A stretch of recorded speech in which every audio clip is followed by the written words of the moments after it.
All right, good lord. We made it. We made it. Everything broke. Everything fucking broke. We're here. Ah, amazeballs. Nothing more satisfying than trying to start a stream for the first time in 2 months. And everything just breaks. Indeed, it is happening, ladies and gents. We finally made it. I'm Tommy Thompson. This is AI Games. We're going to play some Luna Abyss tonight, I think. Well, I've said that the stream's about Luna Abyss, so it better be about Luna Abyss. I hope we're all doing good, ladies and gentlemen. Andreas is watching the stream? What is happening right now? This is insane. I need to report a crime. But yeah, hello, welcome. I'm just trying to make sure everything's working, right? So admittedly, I was like, I start streaming in 10 minutes. I'll go upstairs and get everything set up. I haven't, you know, also, well done, Happy Pie. I just had to make sure Twitch allowed you to swear there because it was like, it looks like you're bullying Andreas. Which is true. Shit, hello, Catalyst stuck. But yeah, like, so what happened was I was like, right, I haven't streamed in 2 months. Shit. It should be fine. Like, I haven't changed anything. And then I opened up Streamlabs OBS and it went, do you want to update? And I'm like, oh, go on. And it broke everything. And so I'm like, oh shit. I'm trying to find like backup copies of my scene selections and all this other jazz. What is that happening to me? What did I do to deserve this shit? Amazing scenes. Amazing scenes. But yeah, we made it now. It's all good. Oh. Hang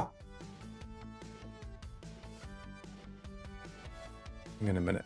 I was funny, like I'm double checking the YouTube side of things and YouTube's like, the stream isn't running. I'm like, no, but it is. Like I'm getting chat from YouTube coming in. Let's see. Twitchy's Scottish. This is just a part of their... No, it was you, because you referred to Andreas as the shit. That was the thing.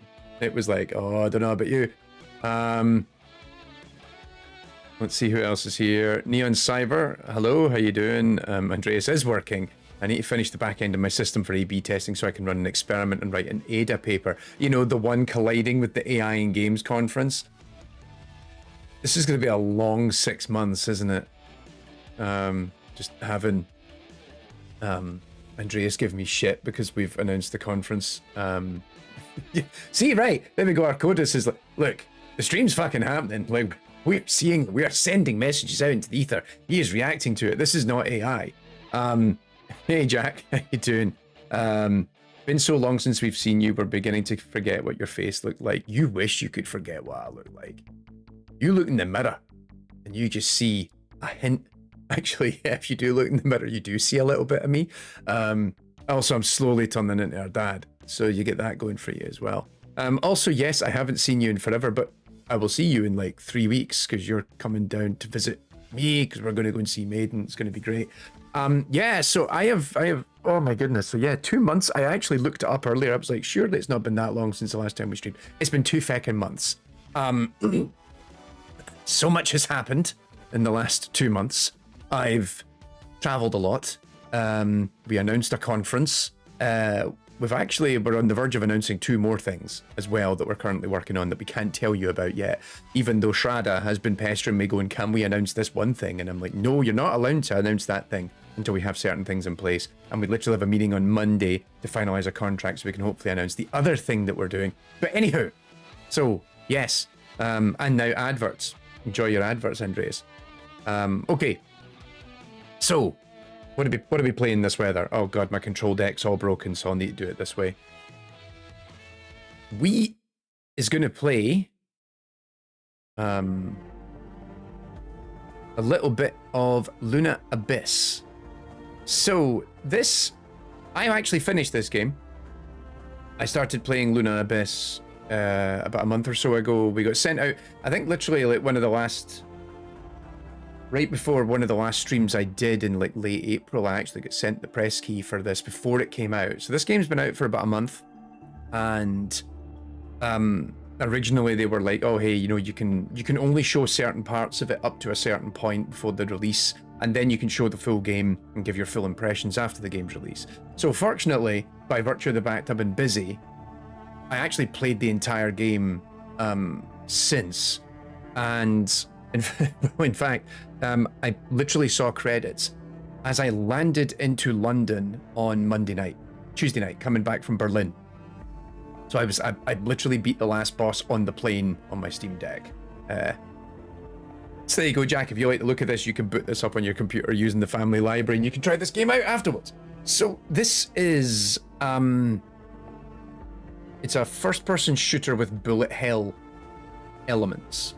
It's developed by a small team in the UK called Quali Labs, and it's kind of, they're based out of Quali, who are kind of a well-known publisher of a lot of like mobile games and have been involved in bigger projects. But my understanding is this is like a small team that's been spun out of Quali to start doing like kind of bespoke, like AAA indie / AA games, and they've been developing this for a few years.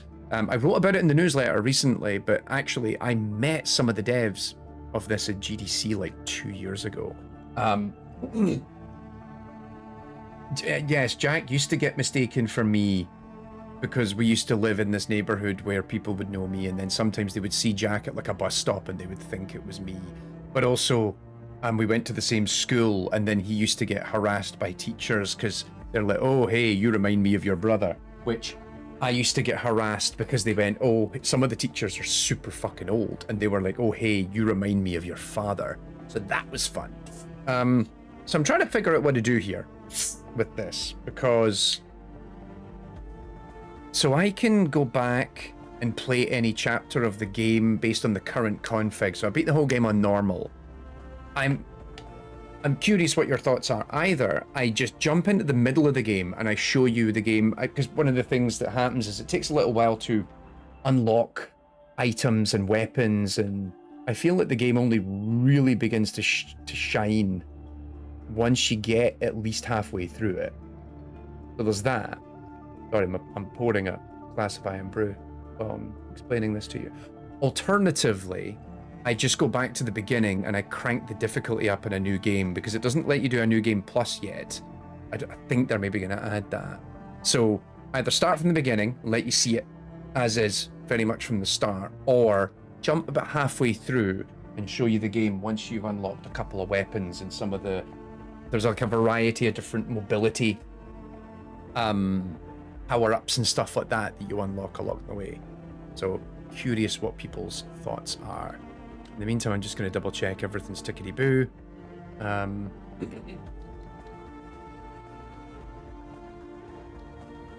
Yep.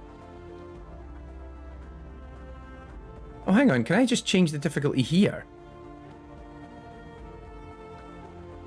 Because I played it on Warden. Recommended for players with Scourge mode, recommended for players with a lot of experience. Enemies will move faster, deal more damage, and have increased health. So actually, if this works, then we could just go back.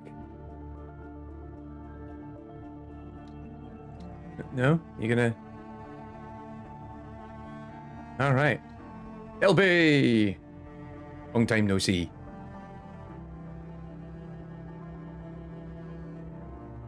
I meant to share it in the Discord, actually. LB and I literally met up for dinner and drinks on Sunday night in Berlin. It was good fun. Alright, so I can actually... Right, feck it. Okay, I can now play this game on a harder difficulty. I'm just going to load up a checkpoint, which if I remember right, this is just going to load me back in at the last boss. And then I just need to... Yes, it did. It's literally loaded me in to the end. Oh no, it's loaded me into after I've beaten the last boss. If I go over and interact with that thing there, that's the end of the game. So,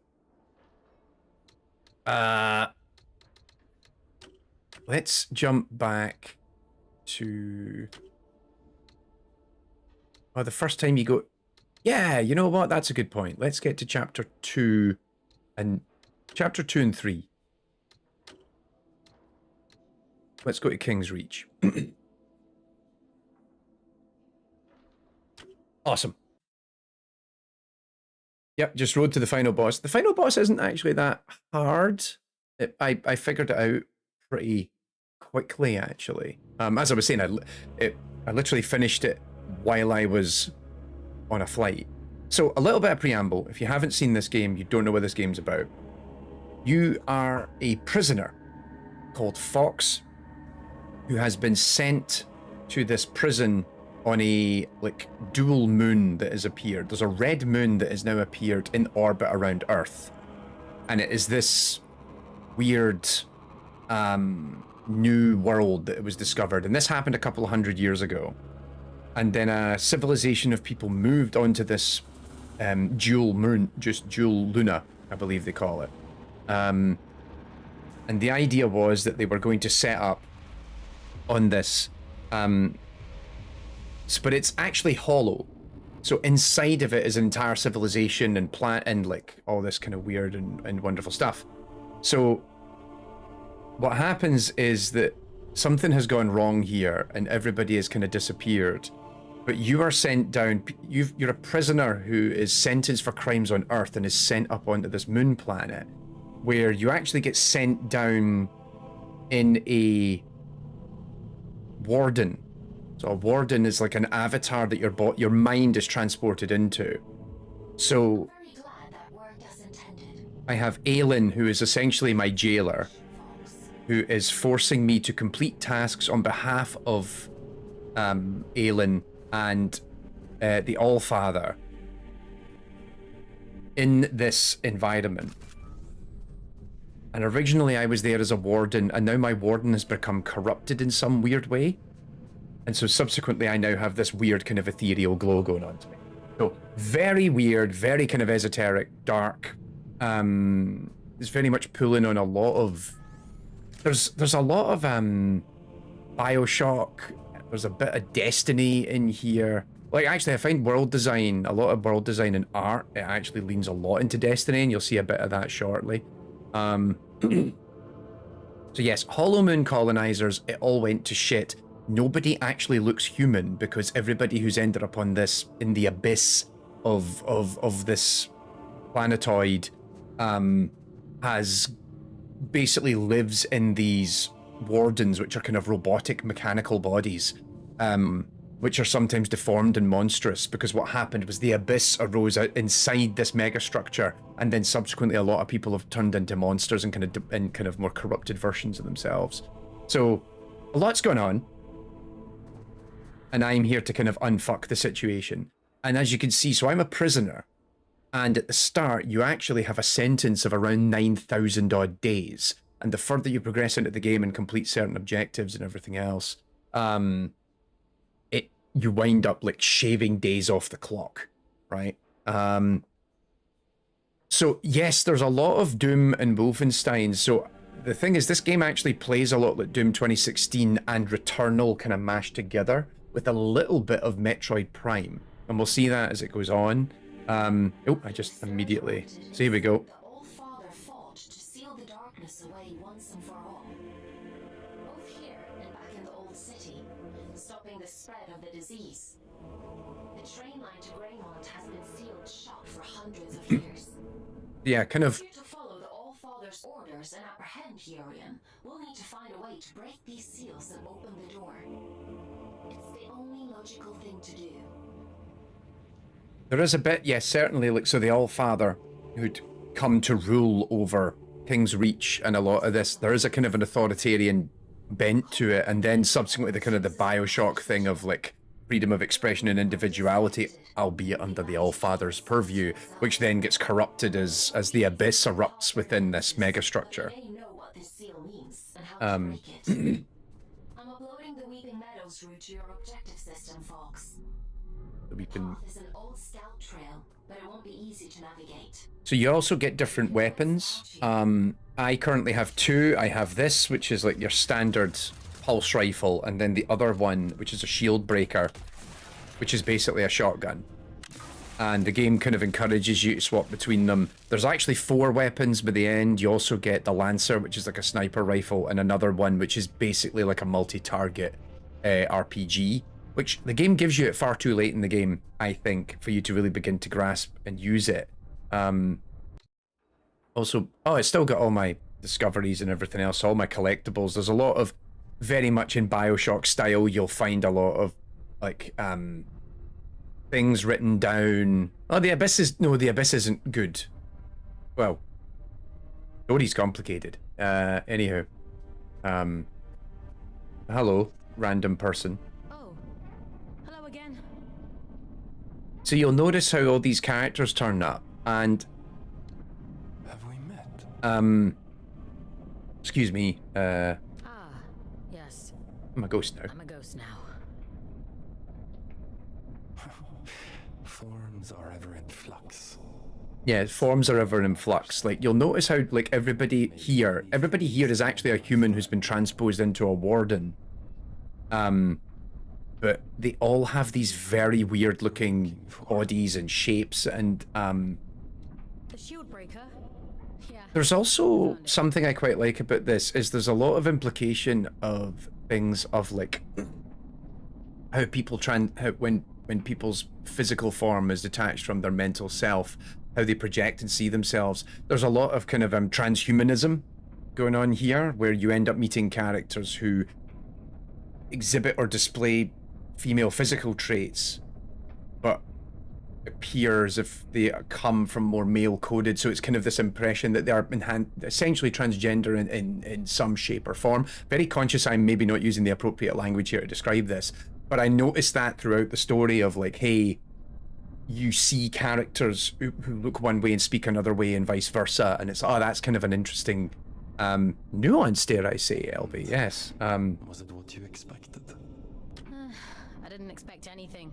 Also, Just doing as I was told. everybody, with the exception of this character, Between expectation and reality resides only unhappiness.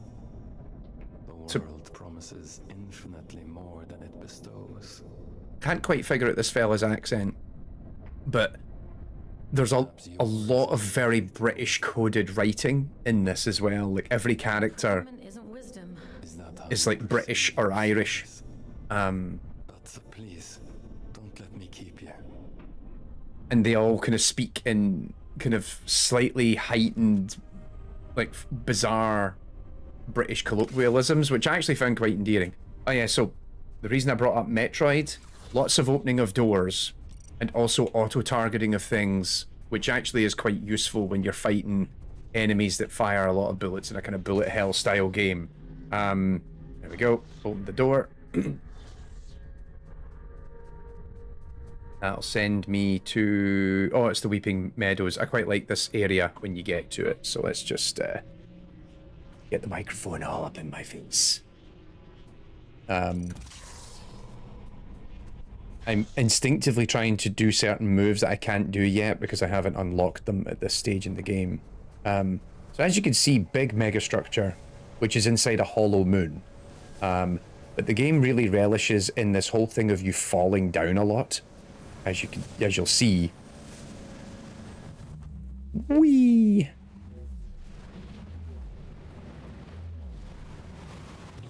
Oh, there we go. Now here's a sight for sore eyes. And I'd begun to think we were the only scouts left down here. So there we go, you get Everett, and I forget, what's the other character's name? Sunny old King's Reach, little one. Have you come from the Weeping Meadows? I'm heading that way myself. I see. Off on holiday, are you? Off on holiday. Not exactly. It's not nice to tease Everett. Apologies, little one. So yeah, like, You must be out for salvage too. Not that these two left. have like very particular English accents, kind of male-coded voices, but they are kind of female body shapes on top of giant spiders. It's all very weird, but Right, spend our days combing the abyss for odds and ends. Sending technology I quite like these characters as well. Everett and Orion turn up quite a lot throughout the story, and you kind of become a bit have been rotting attached for to the them. better part of 2 centuries. So most of it's useless old shit. I'm sorry. He doesn't mean to be crude. Well, time waits for no man. Or spider. Hey, good luck to you on your travels, little one. Maybe we'll cross paths again somewhere down the road. So this game is very Doom 2016 in gameplay, because what it does is it pretty much oscillates between a huge amount of first-person platforming and then a lot of shooting and closed encounters. I'm hoping that I've got everything sorted out for... I did play this very briefly a couple of days ago, mostly to make sure the shader's compiled, because it does just-in-time compilation, which I think is a little awkward for a game like this, because it fires a lot of projectiles, and if you've never, you know, faced a particular enemy before, the game glitches quite a bit as it's like, oh, compiling. And I'm like, what are you doing? Oh, hang on. C, there we go. I was like, what's the button to crouch? Because I'm so used to playing this on Steam Deck controller. That's, like I said, it really relishes in platforming and the like. No fall damage. But like the penultimate level has you doing a lot of jumping around.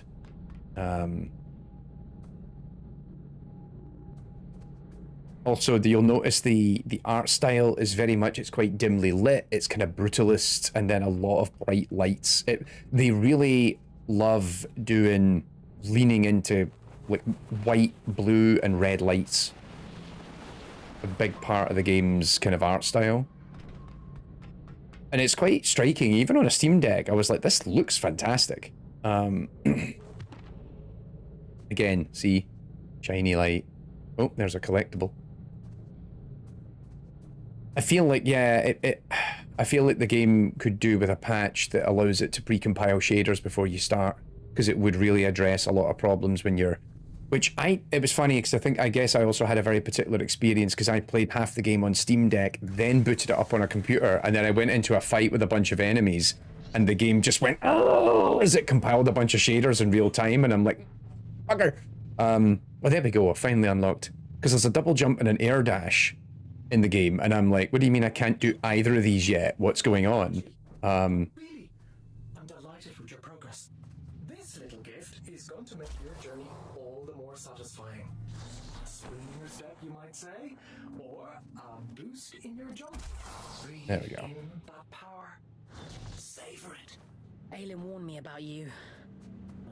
Dear Aylin. Yeah, lots of running around in very What used to be. grim, but also very prettily put together. Yes, oh, lots of bloom. The game revels in the bloom. I think they do an awful lot with very little, because like if you actually look at a lot of the art assets, a lot of it is they reproduce it quite regularly, and it's kind of, I feel like it's a sort of Unreal Engine indie game done on an indie budget, and then there's been some really smart concessions around how they use what they've got in their art to get an awful lot of visual through smart, like just really striking visuals, but also with the lighting, you know, and post-processing effects.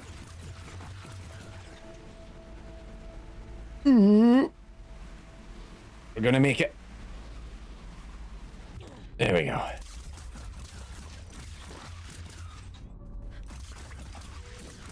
See, this reminded me when I started playing it. I was like, this reminds me of Destiny more than anything.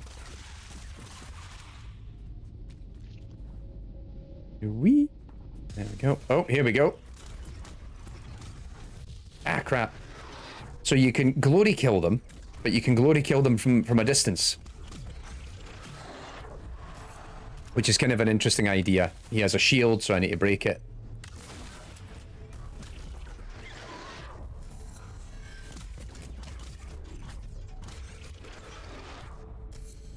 Yes, it's also got a lot of returnal going for it, I think, as well, for sure. Oh, Jings, I need to make sure I can make that jump.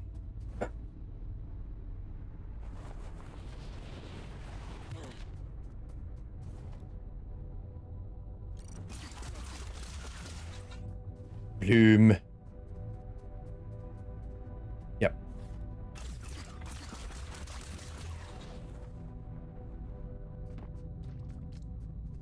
Yeah, so I think there is an element of Returnal in it for sure, because it particularly towards the end it gets very bullet hell heavy, and it really begins to. I feel like they're going to do a DLC or an expansion to this, because it seems like the game is, I would say, a little bit slow in getting itself together. It spends a long time kind of like acquainting you with its systems, and then I only felt like, so we're playing chapter 2 or 3 here. I think it's, where are we? Yeah, we're in chapter 2. I feel it takes till about chapter 5, 4, like late 4 and early 5 before like most of the gameplay systems are there, and the game really lets you begin to understand and play with a lot of it. Oh yeah, there's a whole thing you can like possess these things to help you teleport around.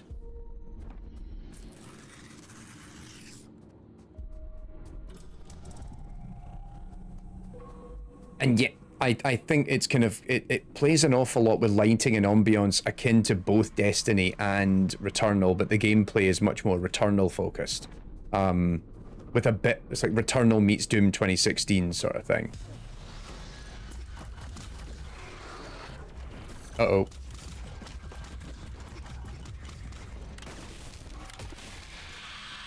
Ooh.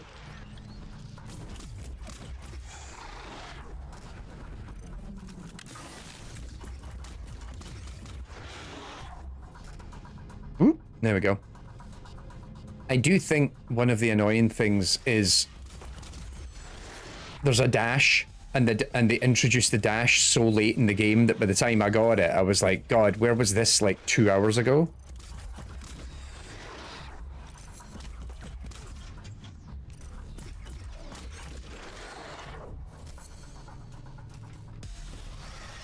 Crap.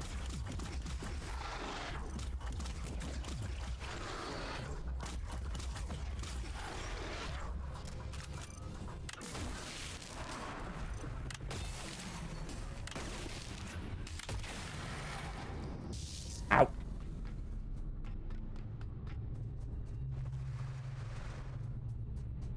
Yeah, I definitely don't have the dash yet. I'm like, do I have the dash? I don't have the dash.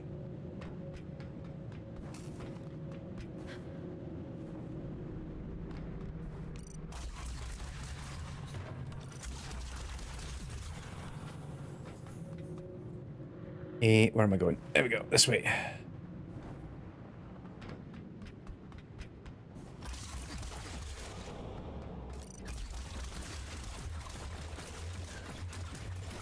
Oh yeah, and you need to destroy all these because they're explosive and they do damage if you're too close to them.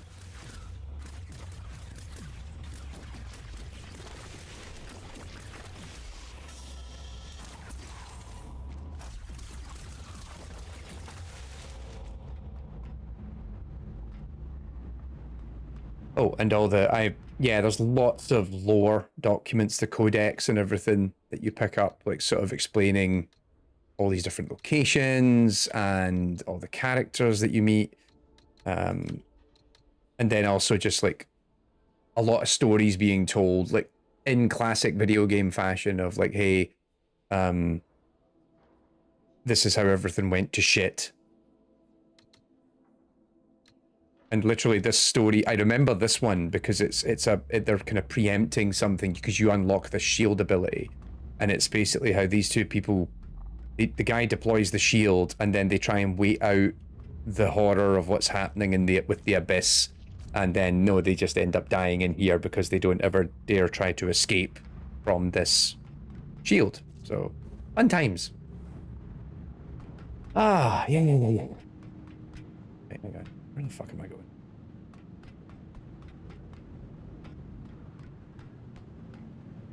Where am I going?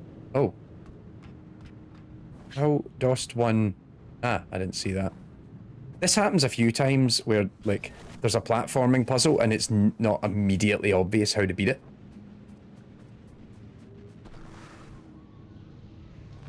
Yeah, pretty much, LB, that's it. It's like, day 11 in the bubble.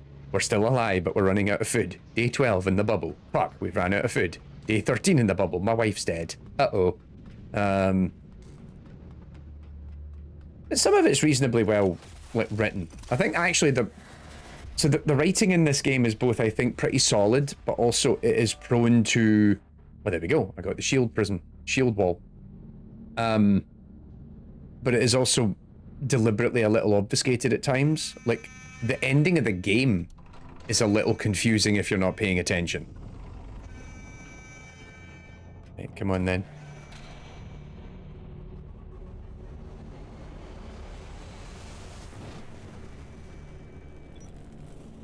Game's like, hey, look, here's a tutorial.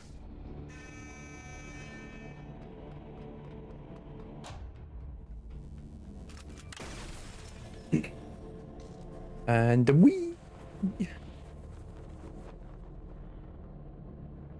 game's very big on its.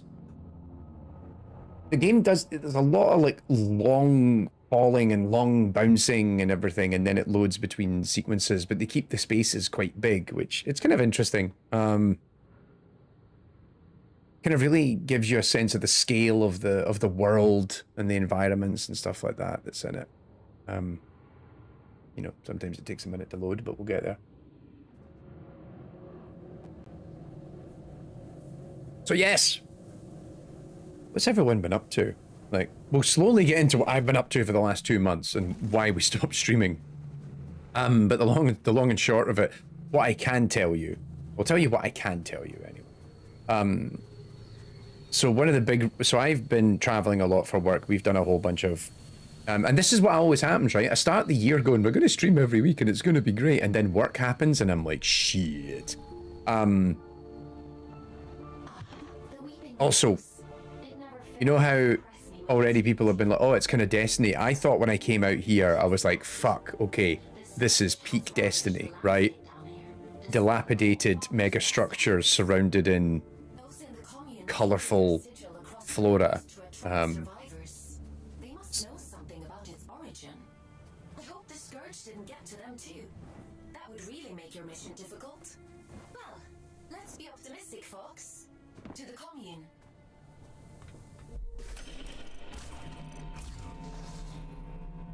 So yes, we had a vacation. I had a vacation in May, and that was good. Oh crap. Crap.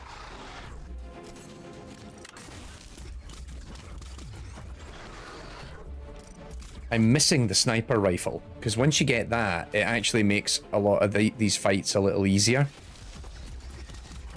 Also, there's another ability, which I think we also unlocked this chapter, where the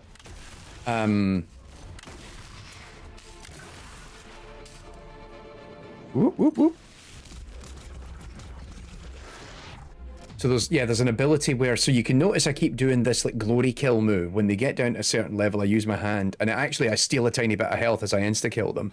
There's also another move you can do, which I kind of love, where you can make them explode and you turn them into grenades.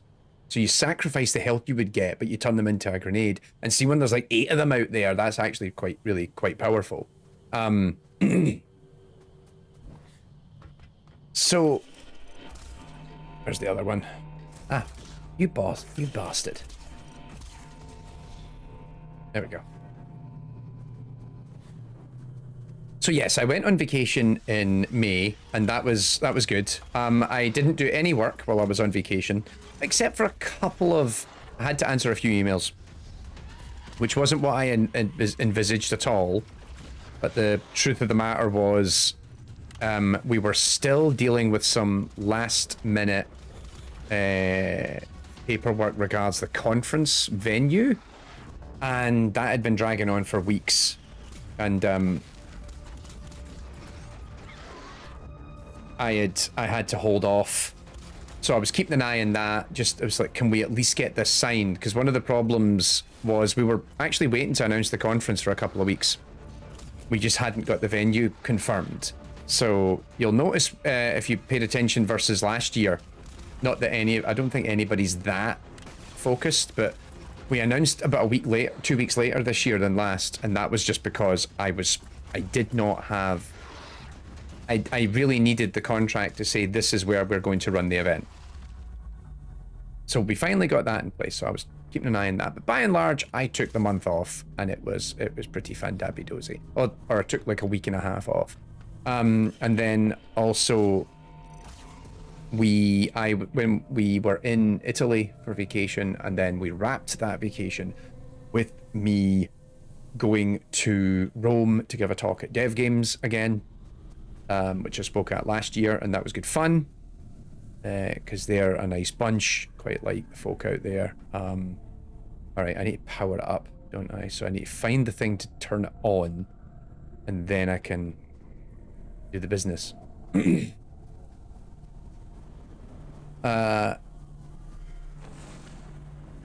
yeah, and then that actually resulted in the beginning of a much longer bunch of stuff going on that I've had to deal with. So right, where's the, there we go.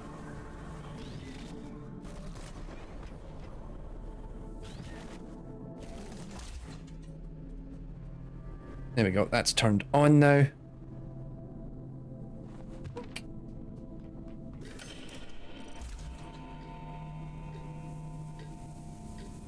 Right, I got to run around because there's 3 of them. That's 2.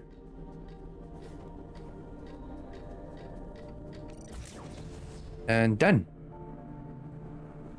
You know, they used to call this place the Garden of Luna. It was the agricultural center of the Abyss. At its peak, enough produce was grown here to keep the entire colony fed. Now all those where am I fields going? are flooded with Scourge. The people who lived down here fought bravely, trying to hold back wave after wave of drift. Is that a power-up I never collected? Oh, there we go! I was actually missing this one. This was the one health upgrade I hadn't collected. So I just found all 10 now. Marvelous. Right, so yeah, that was the vacation. But prior to that, so I have been doing some work with Riot Games for the last 2 months. And this was a big project that we have been slowly cooking up for a little while now. And it's part of some of the work. So as you know, like a lot of you know, that I do a lot of consultancy work. And consultancy and training, it's kind of my 2 things that I do. As well as occasionally actually getting to work on games, which is my favorite thing to do. But we'd been chatting with Riot for a little while. They, as you know, Riot does a lot of interesting work in AI. They have a technical research team. Wes Kerr, who leads that tech research team, gave a talk at last year's AI and Games conference. But they're kind of looking more into, they use the tech research team to innovate AI in gameplay. How can they start understanding how to use AI in other parts of the business?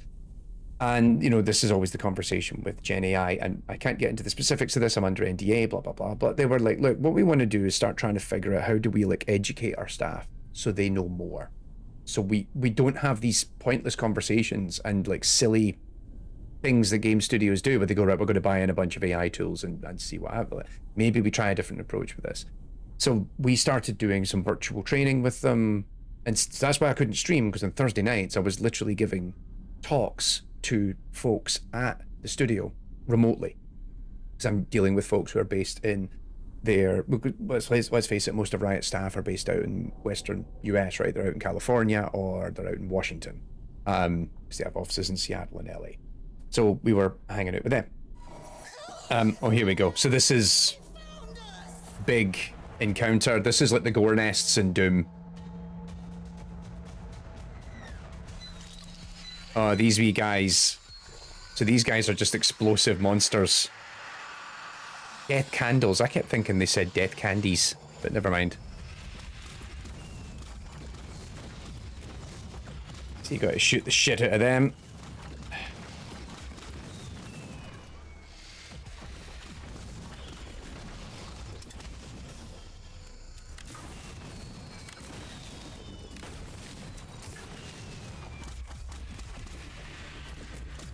Nope.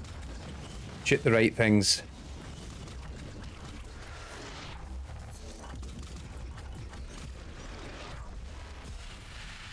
Crap, crap, crap.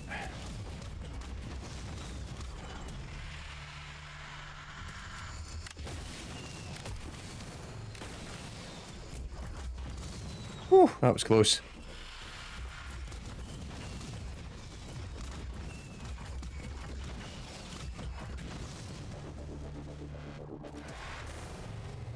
Oh, one of the big bads. So yeah, they do this thing quite a lot where they introduce a new archetype that is actually in a boss battle. And then once that archetype has appeared as a boss, it then continues to reappear as like an encounter enemy throughout the rest of the game. And some of them get quite nasty. There we go. So yeah, we were doing all these online sessions, and so that ran for a few weeks. And then we took a break because I went on vacation, and also Riot had some stuff going on their end. And then we reconvened at the end of last month, so I came home from vacation for 2 days, and then we went out, and then I was in LA. Went out to LA to run our on-site program that we were doing as part of this training. So so some of my training programs, we do things like ideation workshops and kind of more hands-on, and also just kind of more practical conversations. So, you know, you actually get to talk a little bit more about the business of what the studio is doing, and how the things that we've been talking about throughout these online sessions could be explored or discussed in more detail in context of the business. Which naturally can't tell you shit about that. But we talked a lot about stuff Riot's doing, and does it make sense for them to try and look at, hey, like, is AI even sensible to consider in these contexts? And you know, these are always interesting conversations to have with different studios. I would say Riot actually has a very mature perspective on a lot of this stuff in a way that's actually quite encouraging, which isn't surprising because they have an AI R&D team, right? Already. So it was a very interesting couple of days out there. I had a great time. It was exhausting though. It was a lot of work, and like I say, I was out in LA for only a couple of days, and I also ended up having meetings with other folk who were like, hey, we hear you're in town. So it was like the craziest like 3 days you can imagine. It was kind of nuts that we did all this. I did all this stuff in like 3 days worth of time. You know, that way, like, you're out in California, and I didn't even have time for the jet lag to set in before I left again. And but ultimately it was a very good trip. The workshops went really well, and it was just nice to hang out at the Riot offices. I got a tour of the offices, and they showed me some of the stuff they're working on, and all that sort of stuff. Andreas, sorry for you have to leave us, but we'll catch you around in the Discord for sure.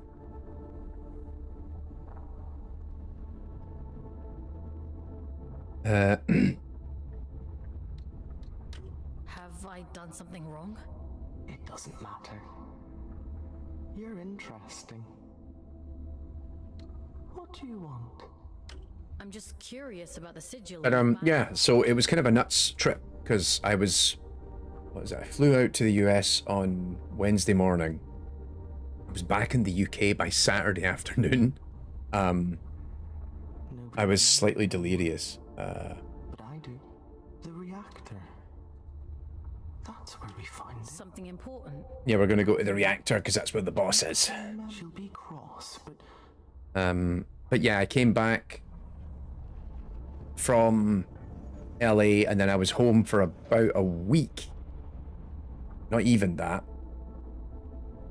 I'm trying to remember, because I was originally going to try and stream last week, and then there was a reason I couldn't do it. Oh, I wasn't in the house. I was away somewhere. Yeah, I was at an event in London on Thursday last week. So yeah, I went to that event. I was at the Games Growth Summit. Where the fuck am I going? So I went to the Games Growth Summit because originally I was going to stream last week, and then I'm like, you're not even home. You can't do it.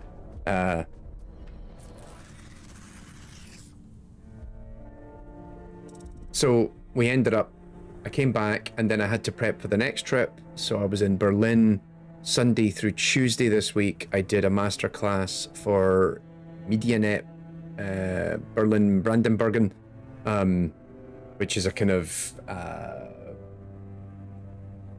trade support group based in a kind of networking group. I think they tried to work to facilitate business engagements or whatever else around the area and connecting with international businesses. And they were looking for someone to come in and do an AI masterclass around the same time that TEDx Berlin was running. So on Monday, I went down to the Saftladen Game Collective in Berlin, where LB has a PO box. But also I got to hang out with, I went for lunch actually with Jorg Reisig, who, if anyone remembers Jorg, I interviewed Jorg for the episode on the AI of Spec Ops: The Line, which was like AI in Games episode, I want to say 29. So we're going back a fair bit.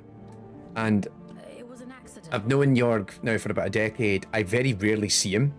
Every time we bump into each other, it's always nice because he's such a nice guy. And we always have really fun conversations. So it was nice because he was like, I heard you're going to be in my office. Because it's multiple indie teams that are all based in this game collective. And I was like, yeah, man, like, I'll be there. And he's like, oh, let's have lunch. So we had lunch and I hung out with him and some of the other people that we did the masterclass with on Monday. And that was nice. So we did that. That was good fun. And then I did the masterclass. So the masterclass on Monday ran from like 10 a.m. till at 1 p.m. Is this your home? It's so quiet. We were the keepers of the Scourge. And Those appointed to contain the spread. so it was funny because we had lunch and then I had to make my way across Berlin to get to the factory in kind of northwest of the center in Alexanderplatz, and that's kind of up near like one of the walking tours for the Berlin Wall actually, which was kind of neat. I'd never been in Berlin before, so I actually always wanted to go and see some of the like historical sites of what the Berlin Wall, because to me it was like, right, like to me that's something I really need to go and see. Like I'm of that generation that I still remember the wall falling. So, and even at a young age going, this seems important and I don't know why. Of course you eventually figure that out. So I was excited to get to see it. But, so I go across town. So I finished the masterclass at 1 p.m. At 4 p.m. I was on stage in a panel at TEDx, and that was nuts. I thought they were going to be on separate days. The wooden outside. And yeah, it was like, oh, right, shit, I'm doing both of these on the same day. I'm going to have to really run around and find my way around and all that sort of stuff. The sigil is his gift to us. Yep. Okay. Like, that's a lot of dialogue. If people are going to buy the game, they can read it out. Who placed the seal on the reactor? I hope you won't object to us breaking it. Kane, how you doing, sir? I hope you're good. Is our priority by any means necessary. He made that perfectly clear. Let's double check something on the old. Oh, very good. There's an old drift pump not far from here. If Min So now I need to then we'll do it ourselves. If we can just find a way out of the commune, we can kick that pump back to life. jobless. That sucks. But yes, yeah, develop next month. I was just having a look at the spreadsheet for all the events like earlier today. My friends and I, for the last couple of years, we've been doing this thing now where we just rent an Airbnb and we all go together. And we were chatting, and it was like, have you? Oh crap! Where's the other one? There we go. And it was like, hang on, have we started booking in for all the different parties and social events and stuff that you want to go to? And then the biggest thing that freaked me out was we hadn't booked Bincho. So for any of the UK folk or any of the international folk going to develop, one of our favorite places to go to is a really small Japanese restaurant just about 5 minutes walk from the hotel, Bincho Yakitori. One of our favorite places. And it's often very difficult to get a table. And I think we booked one of the last tables because it's a very small place, so you only get like a handful of them. There's only a handful that they offer to book. You can still eat at the bar area. There we go, I've now got the dash. So I got the double jump and the dash. This ought to speed things up a little. Go on, give it a whirl. Why are you helping me? Didn't your mother tell you never? The only event I know to go and see is Rami and Mike doing their are they doing right? So is that part of develop? Because the funny thing is I haven't I don't do develop. I don't really go to develop, but I just go to Brighton during develop. So I've booked myself into going to a bunch of things. Oh, but I haven't planned. Hang on, did I go back and oh no, that door's locked, isn't it? Because I do that thing of like, I know a bunch of my friends have different things happening. I'm at the Unity Mixer on Monday before everything starts, and then I'll be at, what else am I at? We're waiting to see the spots for the GI Biz party opening up, but that's also the same night usually as the Scottish drinks and the Irish drinks. Oh, they're doing it at develop. Okay, cool. Because I have not looked at the develop program at all. Like I said, I've been so busy. Like I was like, oh god, right, we're going to develop in a bit, and I haven't planned for it because also develop is kind of my socials and biz dev event for me.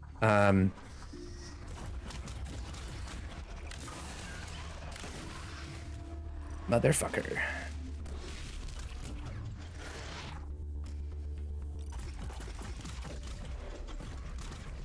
Oh, crap.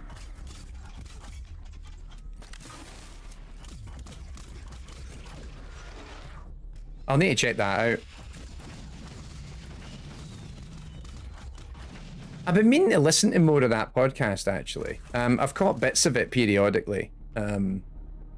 Always happy to listen to Rami have a ramble about something. Oh,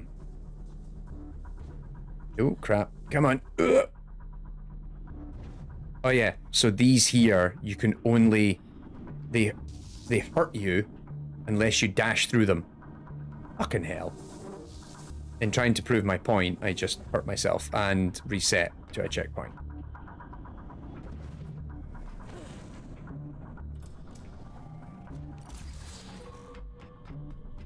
Oh, nice big encounter coming up.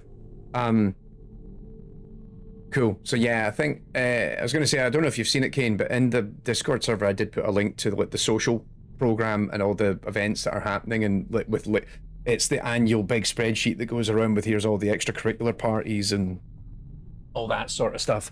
So I'm going to try and get to the GI Biz party on Wednesday. Tuesday night, I think we're chilling. And then, yeah, Tuesday night, I think we are going to chill. Wednesday night, we're going to hit the GI Biz party. Also, Wednesday night tends to be... Oh, here we go.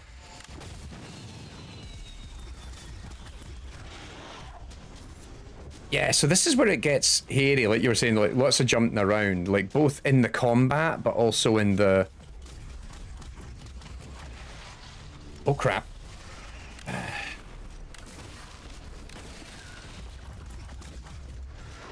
I don't actually need to do that because I haven't... I've not been taking enough damage, actually. Oh, crap. No!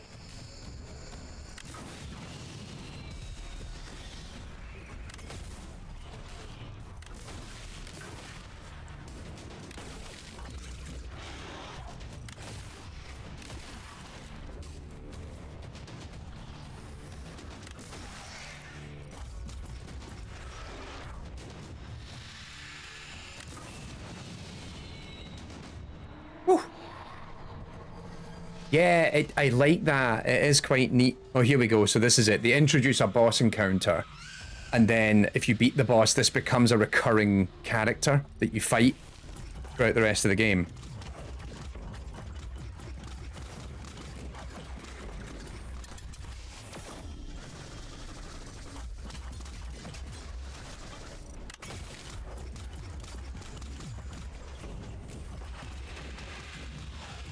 Shit.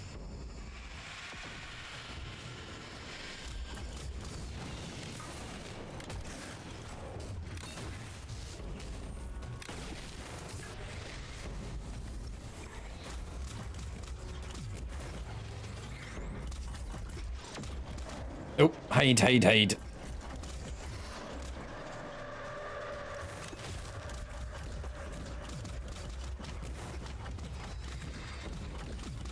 And there we go. Nearly done.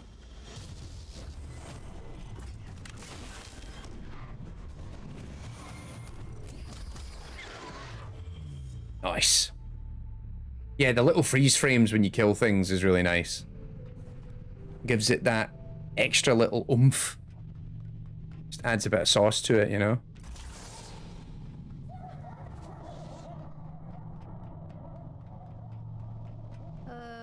What was that? And it's funny because I played the bulk of this and because I've played the entire like 95% of the game on a Steam Deck. It plays really well on a controller, and it's quite nice even just using the auto aim and stuff like that on it, because you can turn off the auto aim if you don't like being able to lock onto targets and just do free flow. But I actually find it, even with the mouse, I quite like it. But yeah, so Wednesday, GI Biz already happens. I usually try and keep an eye out. So the last few years, they haven't announced it, but the proper party tends to happen on Wednesday, and that's one of the ones. That's the one that people who go to the GI Biz party go to the proper party afterwards, usually. But if I don't go, I haven't actually gone to GI Biz for the last couple of years. I usually just go straight to proper party because I know one of the people that's involved in it. Shout out to Lucas. And what tends to happen is also they have this rule with the proper party. If you're on the VIP list and then you don't turn up, you are no longer on the VIP list for subsequent years. So every time I'm on the VIP list, I'm like, I need to go to the proper party. So last year, I think, was it Wednesday night? God, we were in the middle of having conversations with people about potential work. And also there was just friends in town who were hosting socials. And so I wound up, if I remember right, we attended like 4 parties in the space of like 3 hours. Because it was like, I need to go and say hello and show face and quick shake of the hand or a quick hug, lovely to see you, how's things, blah blah blah, grab a pint, move on, right? It was kind of nuts. What terrible thing have you awakened?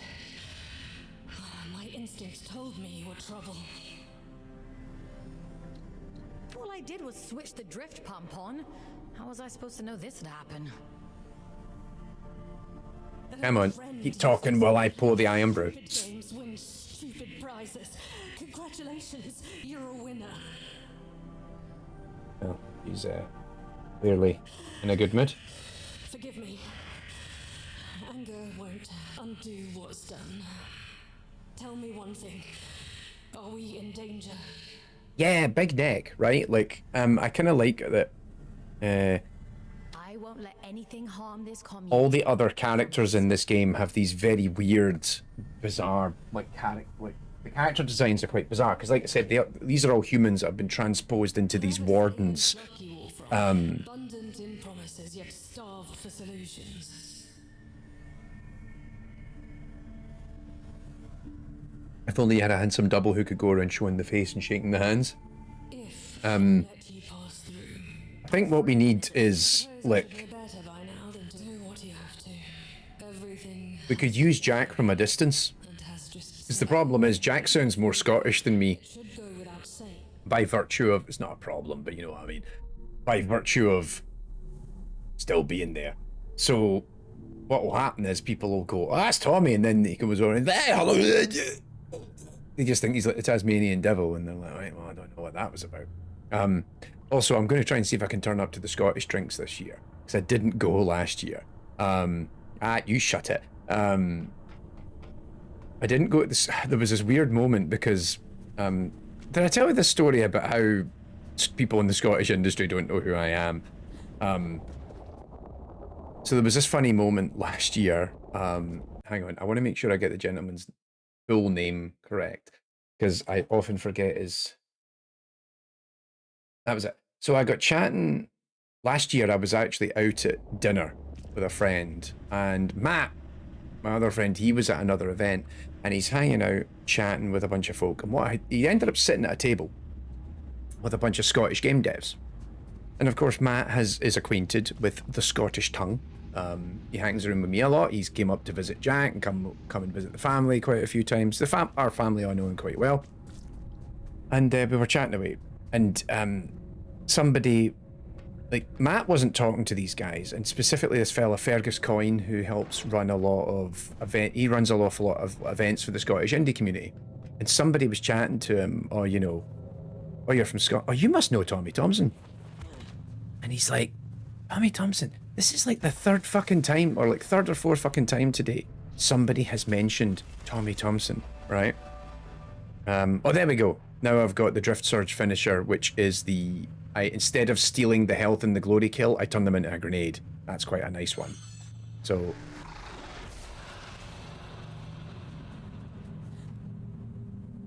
tutorialization.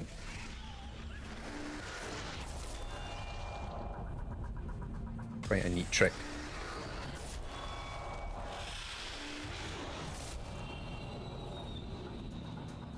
So anyway, Matt's in this at this dinner at this event, and everyone's like, "Who the fuck is this Tom?" And this guy Fergus is like, "Who the fuck is this Tommy Thompson?" Everyone keeps talking about this Tommy Thompson guy. I don't know who the fuck he is. Why does everyone keep bringing him up? And Matt's like, "Yeah, I know him," and he's like, does everyone know who this guy is? And Matt's like, yeah, we used to work together. He's my old business partner. Like, we live up the road from each other. He says, I'm literally staying in an Airbnb with him. And he's like, I want to fucking meet this guy. So Matt texts me, and I'm out at dinner at Bincho, funnily enough. And he goes, I'm at Bincho with Roper, and with Des Gale, who is an old friend of ours from the industry. And actually, we were also with Jane Perry. BAFTA award-winning voice actor Jane Perry, who most people will know from Returnal and Hitman. And I was just hanging out, and Matt texts me and he goes, you're going to get a really, like, slightly angry, you're going to get this kind of slightly angry LinkedIn request any minute now. And I'm like, what? True enough, Fergus texts me, or like sends me a LinkedIn request, and he goes, hi, how you doing? I just met your mate Matt. I keep bumping into people who tell me that I must know you. I figured, and so he sends me this, and I respond, I say yes, and I go, actually, sorry, I have mistold this story slightly. So what happens is he just sends me the LinkedIn request, right, without any further context. So Fergus Coyne, and I message him. So I accept his LinkedIn request, and I message him, and I go, mate, how you doing, mate? I hear you're fucking fed up of people asking you whether you know me. Do you want to go for a drink? So he messages me back, and he's like, yeah, sure, fuck it, let's meet up. So the following day, I meet him in the pub at the bar, at the Hilton where Develop runs. Those of you who've been to Develop, you know where that is. And so we meet up. And he's like, how you doing? Blah, blah, blah. And we get chatting away.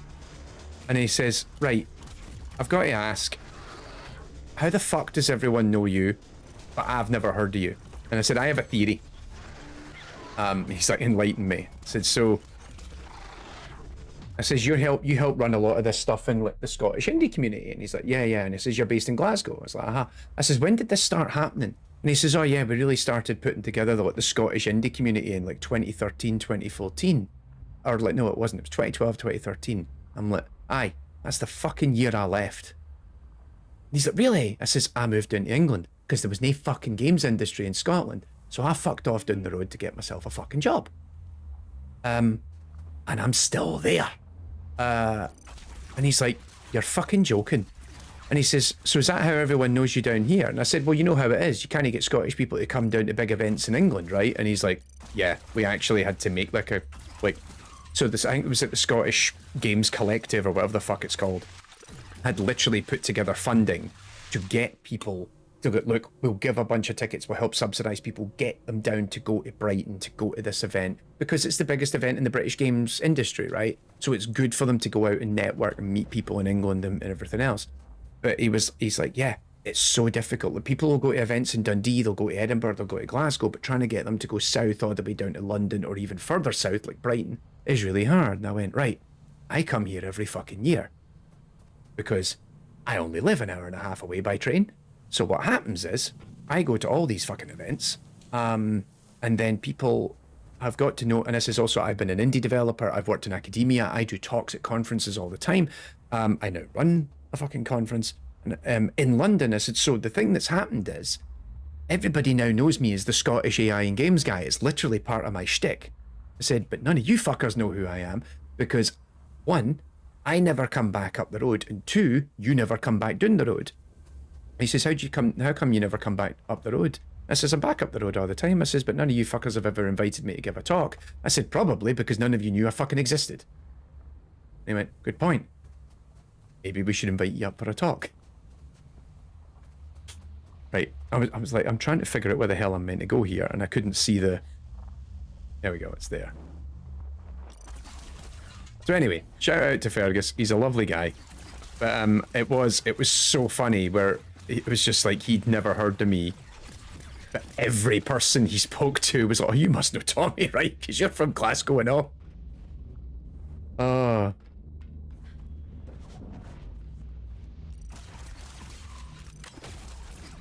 There we go. So it was such a bizarre, you know, situation to chat with him about this, and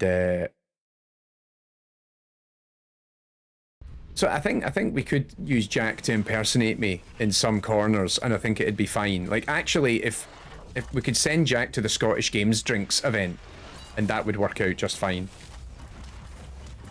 And then I'll engage with all the... Oh crap.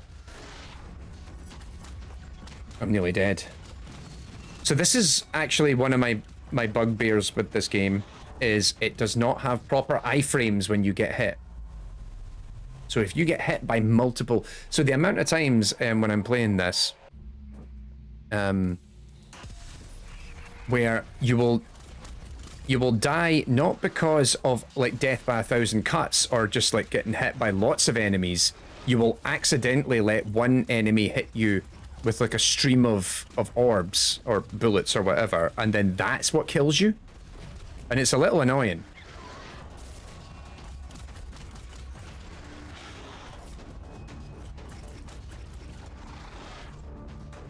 Because like, so there was one enemy that I actually fought perfectly earlier. You would have noticed it had this behavior where it fires a stream of bullets at you. That becomes a recurring pattern later in the game, and you will find lots of enemies that do that. And when that happens, it becomes very difficult to dodge them all.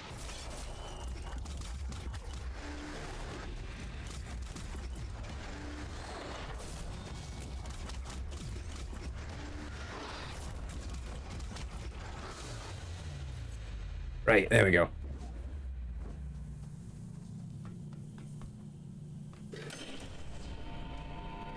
Yes, I mean, he does go by the name Handsome Jack as a Borderlands 2 reference. Remember when Borderlands was a thing? I actually played a bit of 4 and never got very far with it. I played it on PC. Maybe we'll wait till it's cheap and then pick up.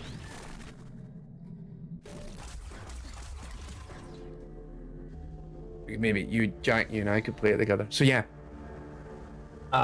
That's how I met Fergus Coin at Develop last year, Dick.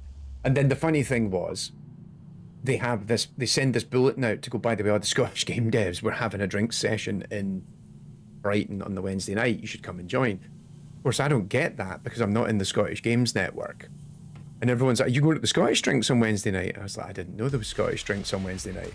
I said, however, right, there we go. So that character, this character can kill you quite easily if all of those Notice how it does this thing there where it fires like a circle of orbs that then like focus in on you. And if you don't pay attention, that can like basically one-shot kill you. It's quite annoying. I'm surprised they haven't like hatched that out in any serious way.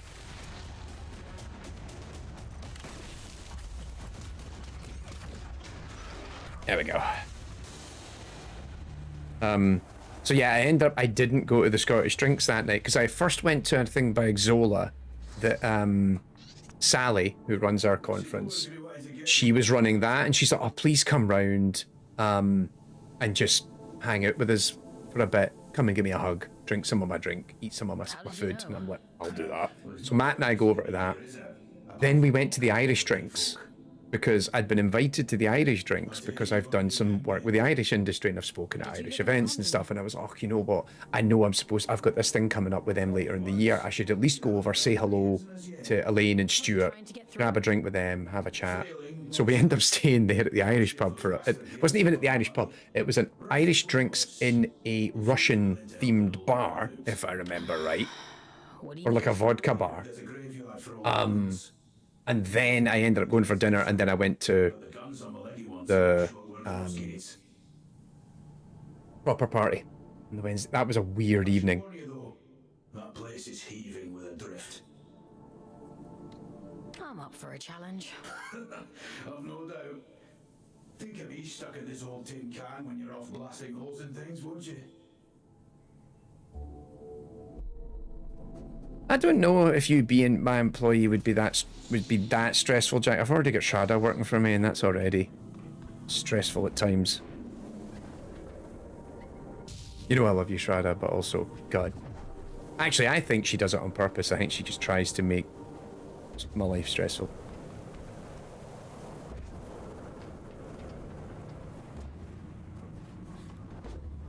I came back from...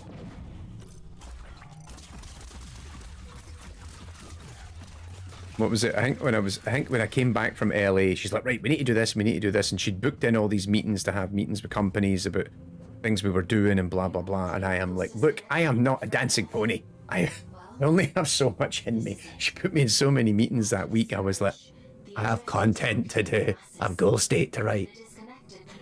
Eventually at the end, she's like, are you mad at me? And I'm like, no, I've stopped being mad at you. I've calmed down now. But I literally had to go into my calendar and like block book bits. I'm like, stop putting like... See this like 4-hour window? Don't put a meeting in it. I have work to do. See this 6-hour window? Don't put a meeting in it. I got work to do. Horrifying. Oh, so this is the on rails vehicle segment, where you basically you find these. The game only lets you do this a couple of times, but you find these larger wardens and you basically get to possess them.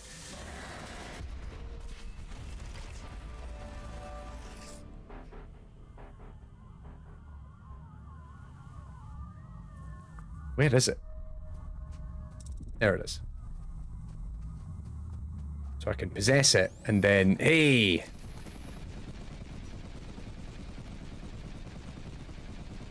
Now I can shoot lots of things.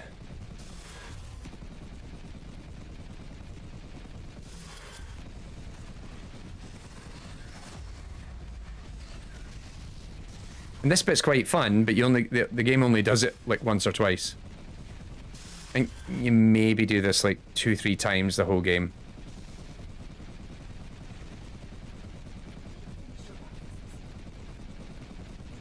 Your crouch simulator.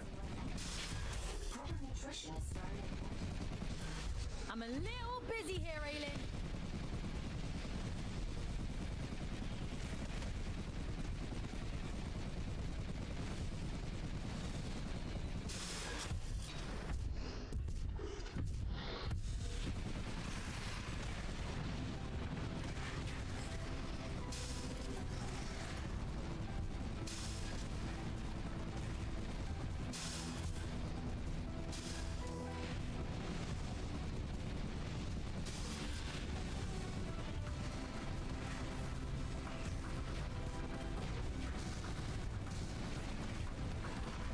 Cash bloom.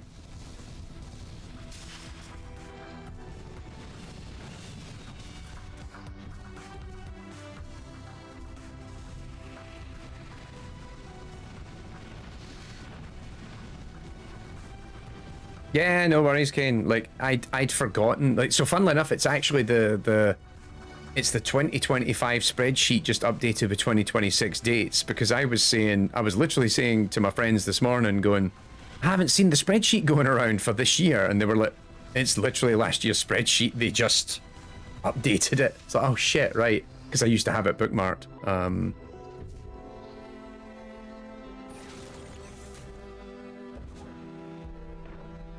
Big explosions. Good fun. Oh crap. Oh, I didn't think I was going to make that there. Admitted. You're impressed. You're still waiting for your Mario Brothers deep. Well, we need to finish Gill State and then we'll do the Mario Brothers deep dive. We will have a proper update on the Kickstarter at the end of the month for that. We're having a proper meeting to seriously start planning out the editing schedule for the videos.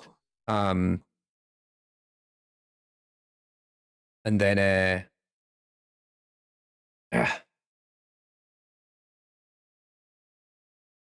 we'll take it from there. But no, I'm looking. Like, Goal State's really shaping up now. I'm very close to finishing both the goal-oriented action planning and the utility chapters. I'm just trying to get them at the level that I really want them to be, you know. No, more narrative. Well done, lass. Thanks for your help.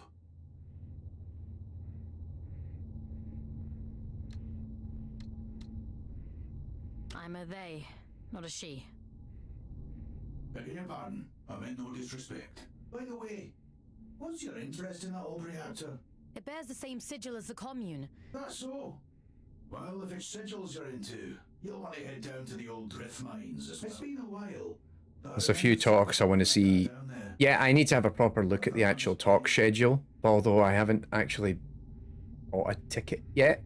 So I should decide whether or not there's talks worth me going to and then booking a ticket. Because last year I was so busy with meetings and we ran an off-site event in collaboration with Mastered that I didn't really have time.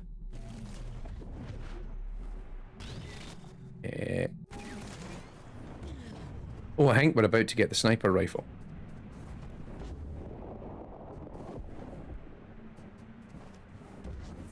Which is good.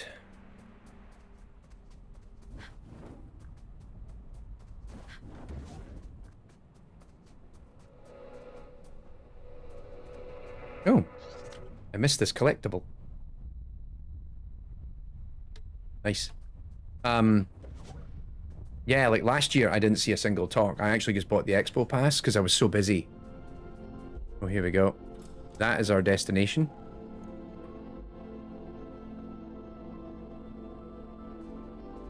Tread carefully. It's pretty hazardous up here. Big orb energy. Nature and industry don't mix well. Oh crap. Oh, made it. For an intelligent species, you certainly seem invested in repeating your mistakes. Not all of us are intelligent. There we go. New gun. So this introduces a new weapon and a new enemy type, because now, so you had the shotgun, which does the blue shields, and then the sniper rifle does purple shields. And then, hey, we've introduced a new enemy that you can only beat with the sniper rifle.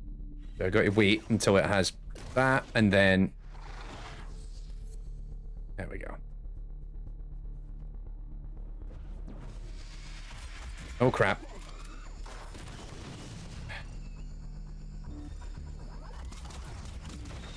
Woo! That was closer than I would have liked.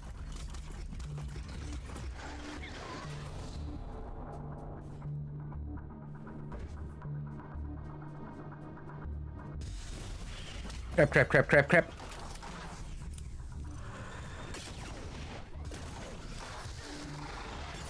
Ow, the other one hit me. Have a good one, Neon Cyber. Hope work isn't too bad for you. No crap. No, wrong gun. There we go.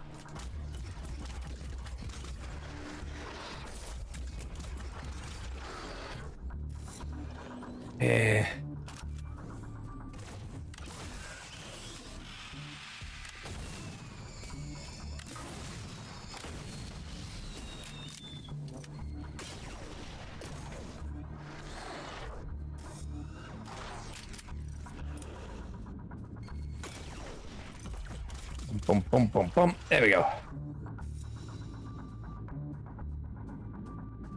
But that's games conferences for you, isn't it? It's like you go and then it's like you end up spending a lot of it. I mean, I guess it's different depending on if you know, your job and everything else or lack thereof. Like you go with different agendas. So a big part of it for me nowadays is a lot of going to games conferences is about doing the business hunt. And we'll be having a lot of meetings while I'm there to discuss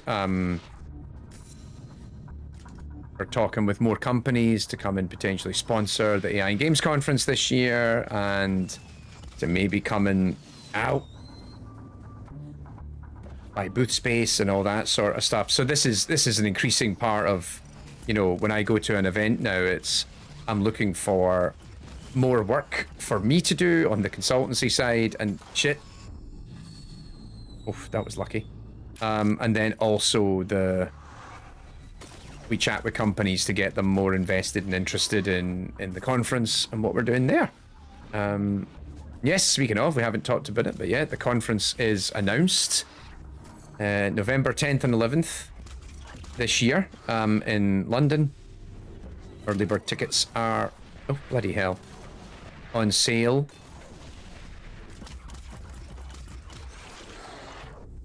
Yep, early bird tickets are on sale now and while stocks last. And the call for submissions for speakers is open now until August. It's like midnight, August 2nd into August 3rd. Hey, there we go. We're doing the same thing again, LB. They invented a gameplay feature, and now we're getting to do it again.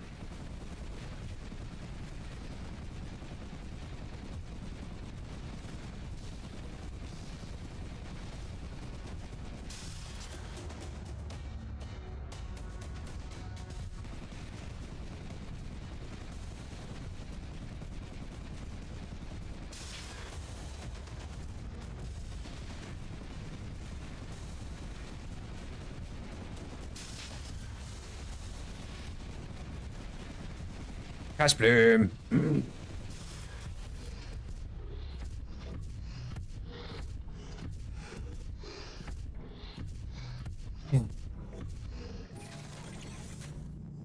And where do I go from?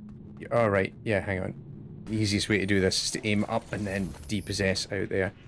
So yeah, we've already had, we've already sold a bunch of tickets, which is exciting. People actually want to turn up.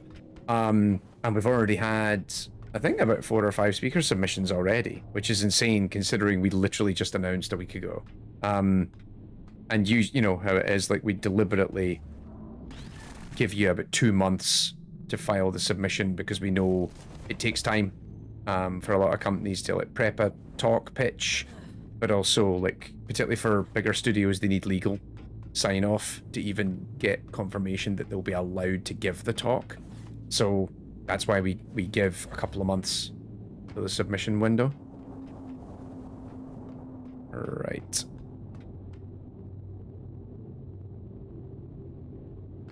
Where in the fuck? Going up, right. Hang on, I'm trying to remember how you do it. Is it this way? No, it is not. Sometimes this happens, I find that, like,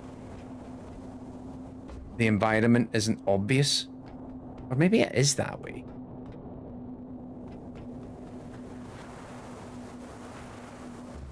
And then what happens is you take damage because you go too far, and then the game goes, nope, that's not the way you were meant to be going. I'm like, okay. No, I think this is a dead end. I think I've biffed it. Just jump off and let it reset.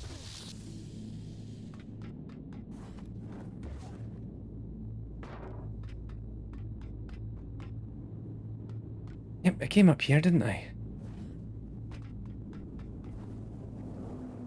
No, I don't think it's this way.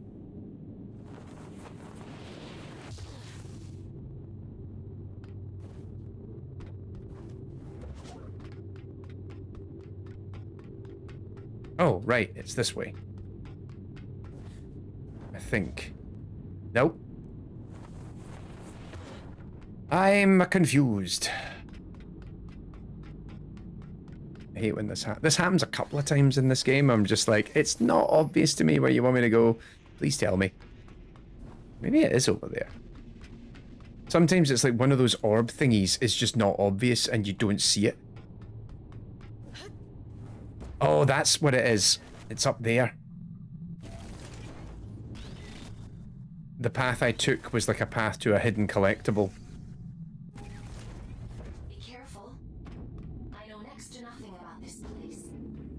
I have no idea what you might find in there. That's comforting.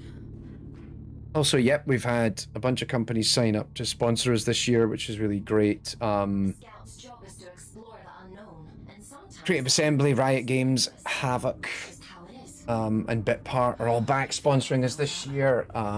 We're really excited to welcome Qualcomm on board, same around, and Kythera AI, who we might, those of you who work in traditional game AI will know Kythera quite well. They've been around for a long time, and they do good work, and I've known them for ages, so I'm really excited to get to have them come and work with us on this. We're also chatting with a few other companies who are interested in being involved too. We will, while they are not sponsoring us per se, we are still doing we'll be doing some cool stuff on the program this year with AWS and Databricks, hopefully. We're still trying to finalize that. But also, yeah, we're chatting with a bunch of other companies who are keen to be a part of it. Here we go. So this is one of the first big boss battles. Yes, regards hotels, we are working on that now, Aji. So this year we've moved. So as you'll have seen, we've moved to here east, which is out in Olympic Park in East London. So you're about 20 minutes walk from Stratford, which is a very built up, populous area, huge number of restaurants, amenities, hotels, etc. out in Stratford. So there's a lot more places to stay, a lot more options that are nearby. Oh crap. Oh. See if I can.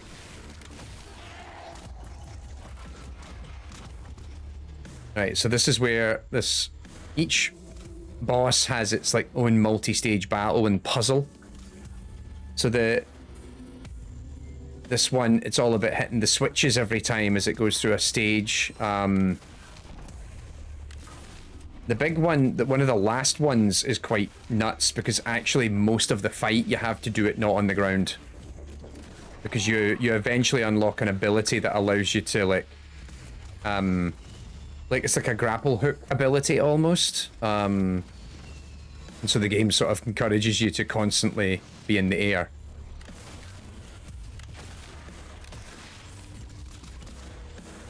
Damn it, I should have got more health out of these guys. Oh, here we go. So now I need to break it and then shoot it.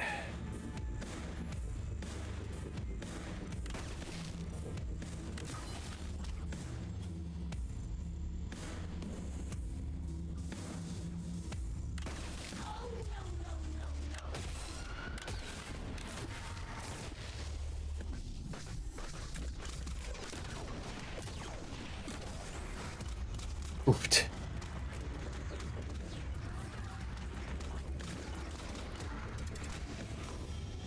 Oh shit.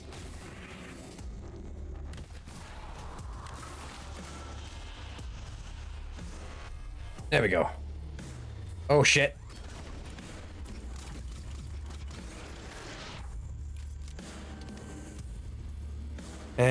So then we shoot that one and then another one will pop up somewhere.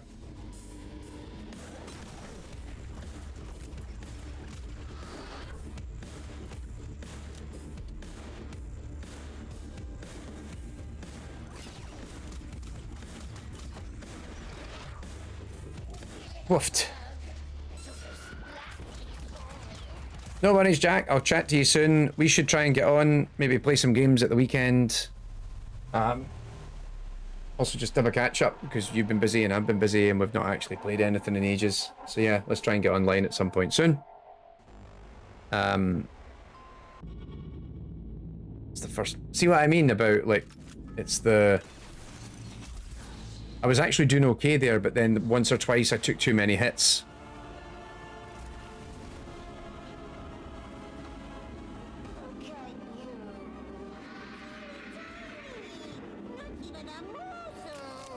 Right, you motherfucker. Let's try that again.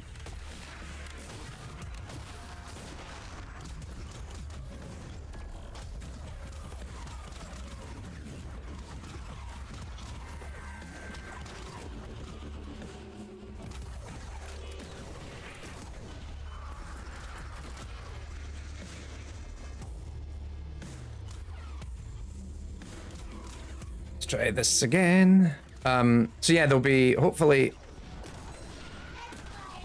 one of the benefits of the new venue is there's more nearby. Jesus. See what I mean? Like, ow. Ow, ow, ow. Actually, I'm going to try something. I'm going to try doing it with a controller, because I'm so used to doing this with a controller now. I wonder if this is any better.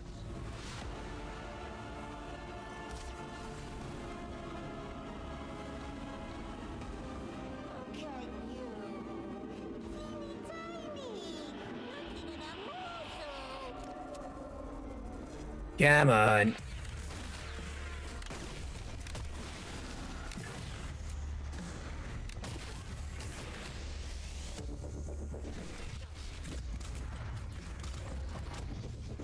Now, you bastard, you.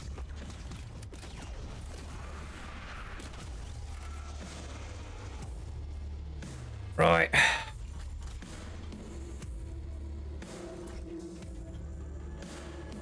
Where's the third one?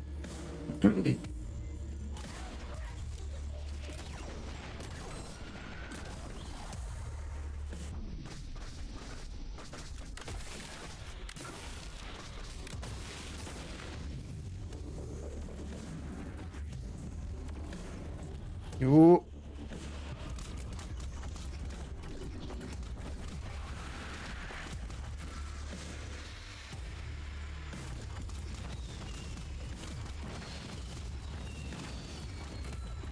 Come on. Right, there we go. Ooh.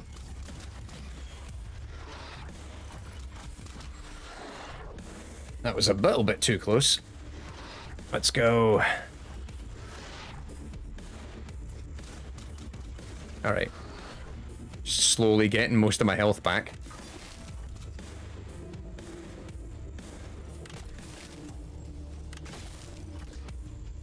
And last one.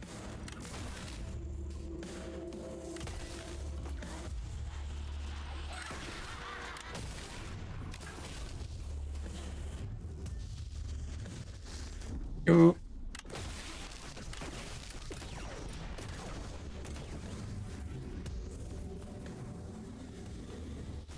Ah, bloody hell. It's funny, this is the boss I actually stumbled on the most on my first playthrough. And then all the other bosses I did in like two attempts or something. It's weird how I kind of expect the game to have slightly more rhythm than it actually does at times. But we'll get there, we'll get there.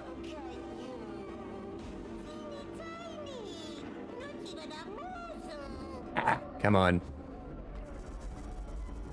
That's enough out of you.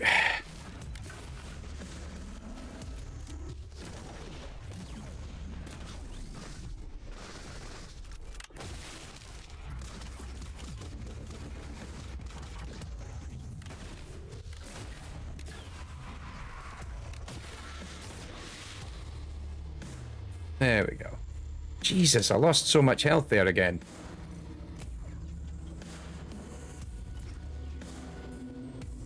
It really does come down sometimes to the just getting the timing right.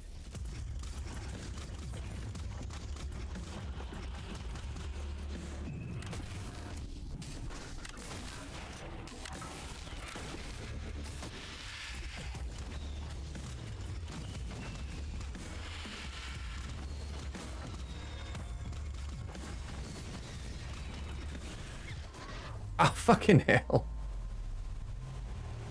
Oh, Andreas is back. Well done.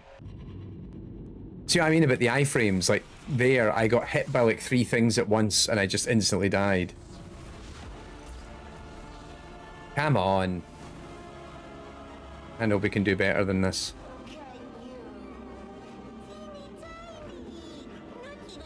Because it's funny, right? We've, like, the rest of the game thus far, even on this on the higher difficulty, I haven't had much hassle with it.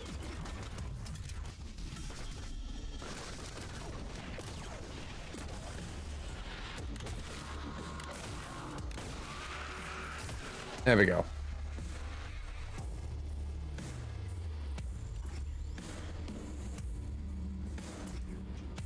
And one last one somewhere.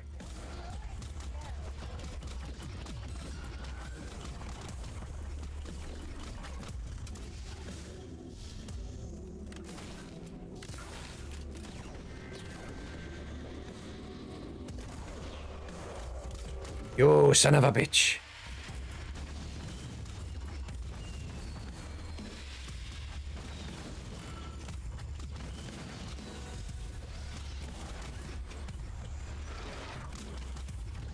Right, and another one. And get my health back, please. There we go.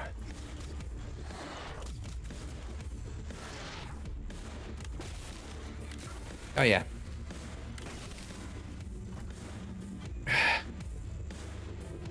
And a jump.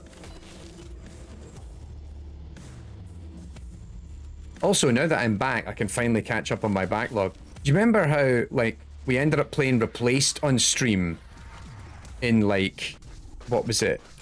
April. Because it was a day before the launch of, it was the day before the launch of Pragmata. And I couldn't play it at launch, so it was like, all right, fine, we'll play this press key that I got for this other game. Ah, for fuck's sake, I'll play this press key for this other game I got instead.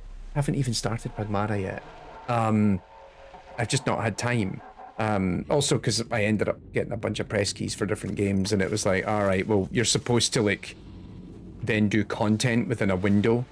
So hence, I did a newsletter issue where I was where I reviewed some of the games I was playing while I was traveling, because I'd been given a couple of press keys, including this one. Right, come on to fuck.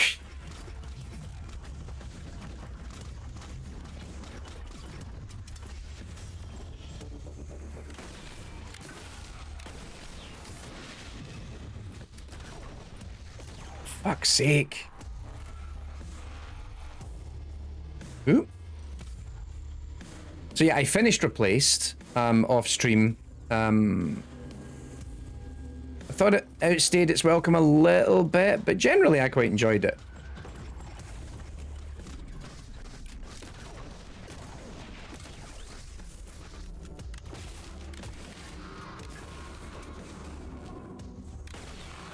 There we go. Right, we seem to have got this part of the fight down pat at this point. No, don't go that way, because, yeah, they spawn right in front of you.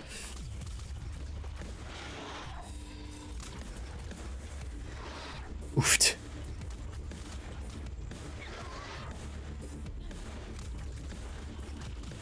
There we go. Nice, nice, nice. Ooh!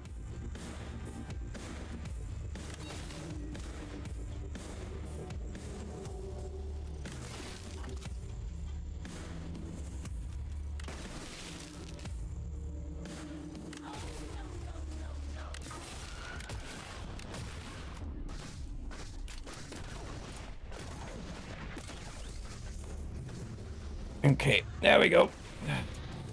Jesus. Fucking hell. So annoying. Right. I have no qualms in dropping the difficulty for this boss. Because I'm literally done playing this game. Like, we finished the stream and then I'm just uninstalling it for now until they do an update or new content or whatever. Because I finished it. So. Right. Let's fucking go.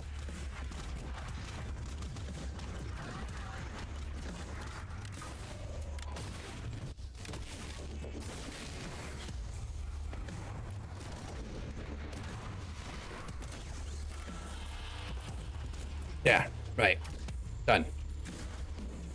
What else is everyone else playing at the moment? The only other game...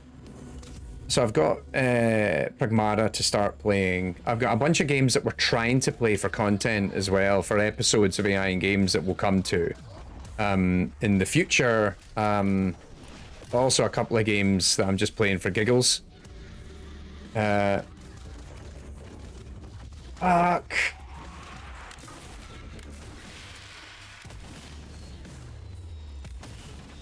Started playing Forza Horizon 6 because I quite like the Forza games and I thought, oh, why not? And it's good. I'm really enjoying this one. I don't know about anyone else, but I struggled to get into Forza Horizon 5. It just didn't click with me in the same way that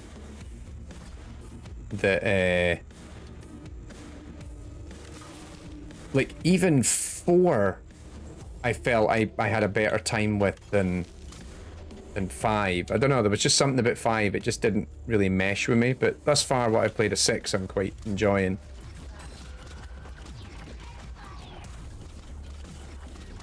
Shit, I've went the wrong way.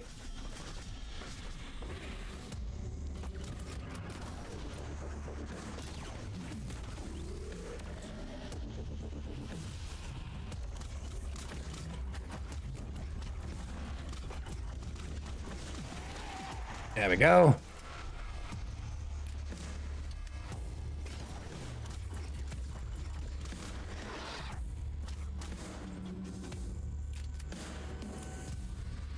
Where's the next one? There we go. Oh, I missed.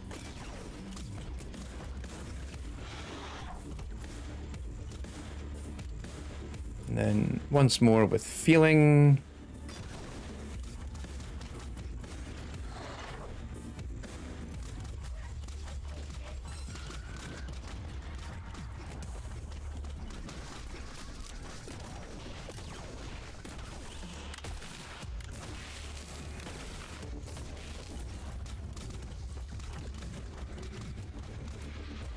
There we go.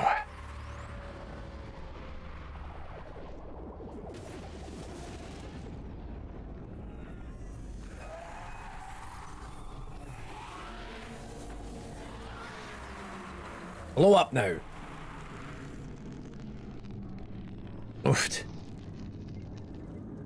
There we go. I actually found it easier to fight that with the controller because my instinct. Okay, we've done that. I actually want to jump forward now. Because that was Tortured Adrift. Yeah, let's... Hang on. Oh no, that's a big story spoiler. Let's not do that one. Let's jump forward quite a bit. Where you've got all your abilities and stuff, and I think that's actually quite fun. Yeah, so hang on. LB, what were you playing? Species Unknown, 1 to 4 player space phasmophobia, like very different aliens with very different behaviors. There was that other one, was it the Warren Spectre, is it the stealth game that came out? I actually got sent a press key for that, but I was too late in it's the one, it's like $5 or something. It was like the one that was originally going to be a multiplayer game, and then or like it was going to be this big multiplayer game, and then they turned it into like a single player. Thick as thieves. Thank you, Elby. I'm curious to try that. Like, I actually got sent the key for it, and then they said, well, you took too long to like redeem the key and make, because basically the way that a lot of these press portals work is they go, or like creator portals work, is they go, right, we'll give you the key, but you need to like make content by a certain date. And I was like, I can't commit to that because I'm on holiday and then work. And so they were like, all right, well, fine then. So, but hey, it's like £5 or whatever. So if I really want to try it, I'll just try it. It's a decent early access ready for Kickstarter game. Are they actually going to continue to work on it? Because the impression I got was like, they tried to make it one thing, couldn't quite make it pan out, and so they ended up just releasing that as is, and then that's maybe the end of it. Oh yeah, so here's the... You unlock this ability, which is like the grapple hook.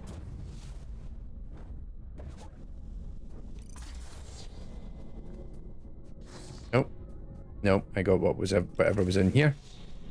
I would suggest testing it soon. Player count doesn't look good, and reading tea leaves looks like the company might not be... Oh god, it's one of those situations, is it? Hang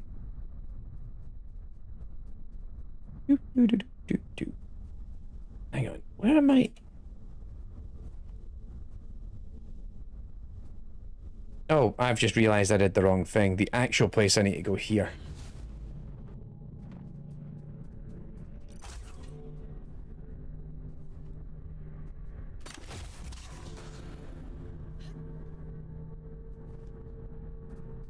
There is an online element to it. I don't know if the game works offline. Oh, okay. Well, no, I've been put off by it.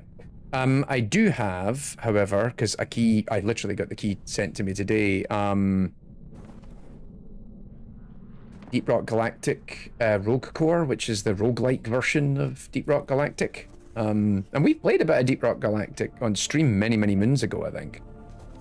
And had a good time with it, so I'm keen to try that one out.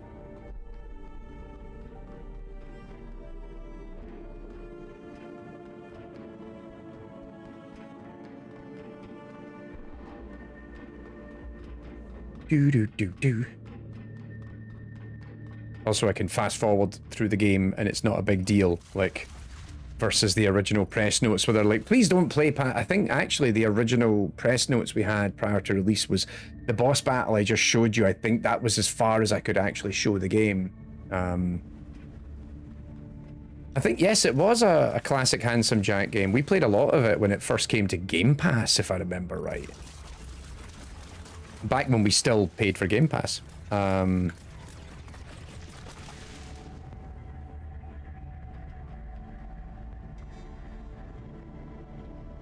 Yes, we played quite a lot of the... I've been meaning to play, Happy Pie, the Deep Rock Galactic Survivor. I think I have it, and I've never picked it up. I actually played the demo of the Warhammer one just recently. And that was it's tough as nails, the Warhammer one. It's much harder than I expected, which could be fun because it adds a lot more depth to the, or longevity to the game. Hang on, I guess big message there. I need to scroll.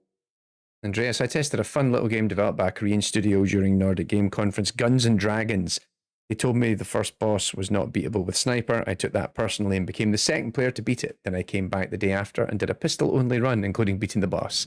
A fun little game. I'm sure you're their favourite right now. Just like, oh, the fucking hell. The copies you found yesterday. The other aliens. Oh, here we go. And up we go. Or what's left of them. It seems that the church placed them How did that? on a possibly high pedestal. Hang on, did I actually? I didn't. Those who worked in the mines revered it. So much so that they built a temple. Do you remember what it was like? Being a god? No, There we go. all of that is gone now. It feels like it happened to someone else. A very long time ago.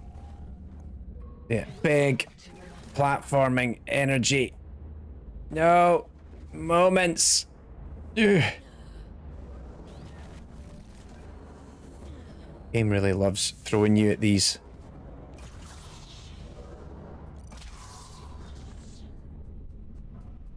Big bloom energy.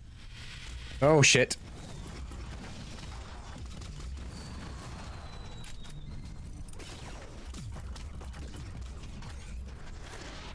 So the funny thing is, I'm in like the penultimate chapter of the game and I still haven't unlocked the 4th weapon.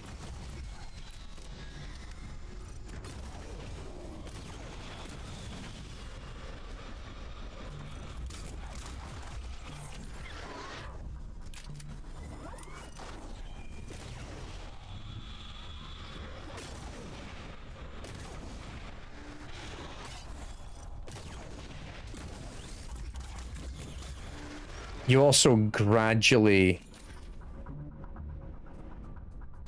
unlock buffs for your guns, so they do more damage and their cooldown is shorter. That's the only thing you actually unlock for the guns. Although, oh god, I have jumped the gun and now I don't know where those things are.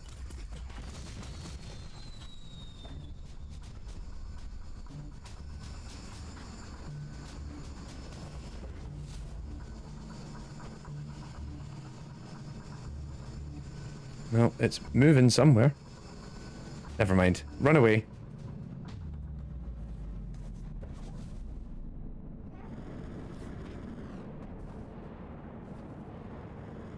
No pink skin DLC. There is no there's no weapon skins at all, interestingly. You can't, there's nothing like customization of the characters or the weapons or anything like that. It's quite, there's something like refreshingly old school about its sensibilities as a game. It's just like, this is a solid 8-hour, 20, it's like a, so this game's not even full price, it's like 20 quid or something. So it's like an 8-hour single player game with a story, and it costs you like 20 quid. And there's collectibles and weapon unlocks, and that's really it. Replayability comes down to replaying the game, though I get the impression they are looking to try and continue to service the game and give it content and stuff. So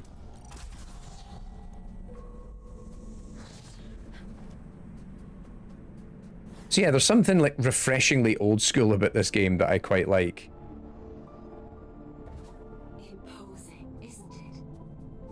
'Feels very 2009, 2008, before the college unification of the industry really kicked in and everyone was like, oh fuck, we need to put an online multiplayer mode in. Voices on the wind. Don't worry. I promise I'll protect you. Here we go.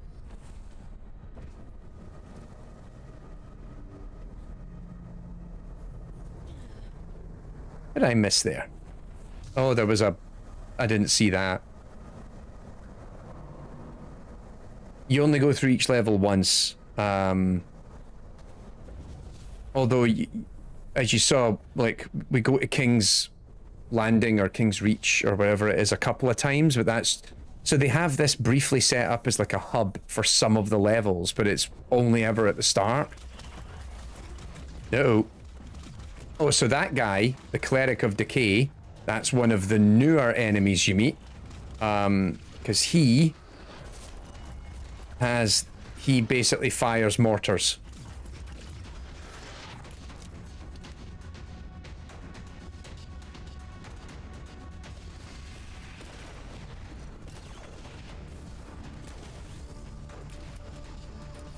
Oh, crap.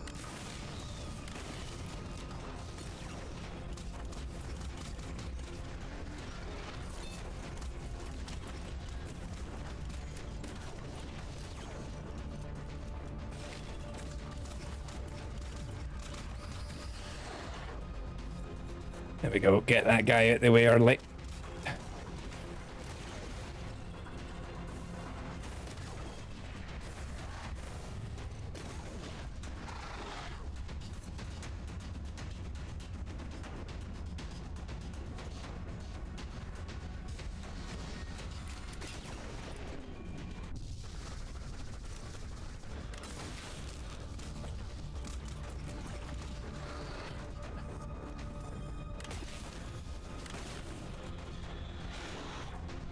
Yeah, I'm just gonna hide around the corner for a second.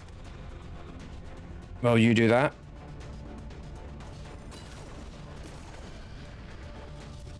Yeah, that was why I was trying to... That was why I was trying to hide around the corner against that guy.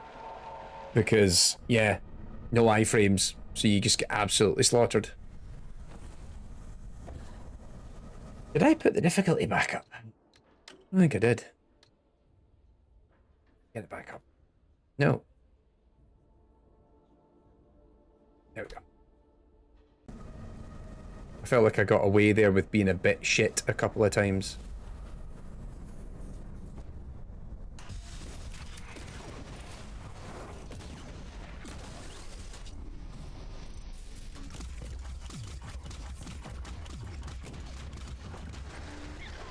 Cast Bloom.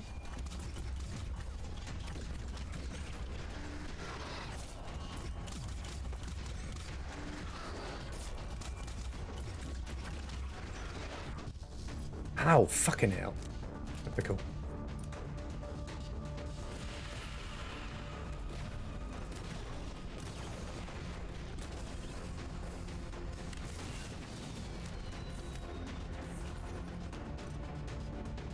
Come on.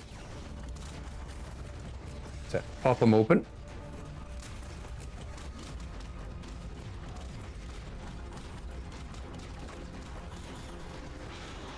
Crap. Yeah, I nearly got hit by... That character does the whole, I'm going to send 50 shots at you at once, and then the game's lack of iframes means you die instantly.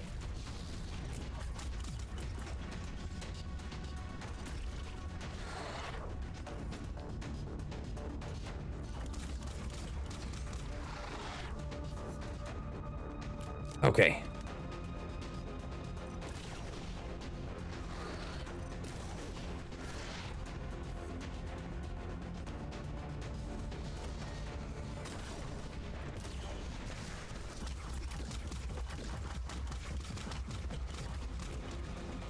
Ooh. There we go. Did it properly that time.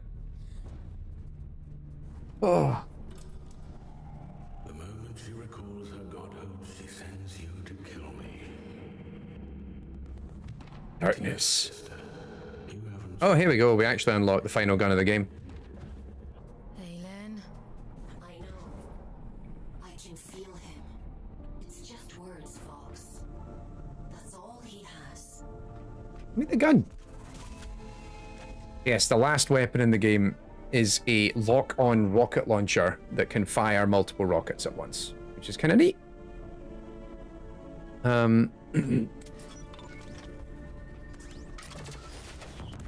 But it has a bit of a long cooldown.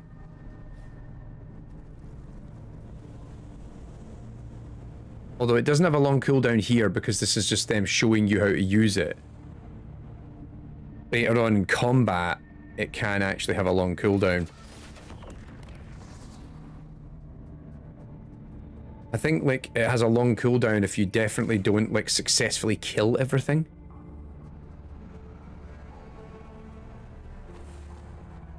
Whee!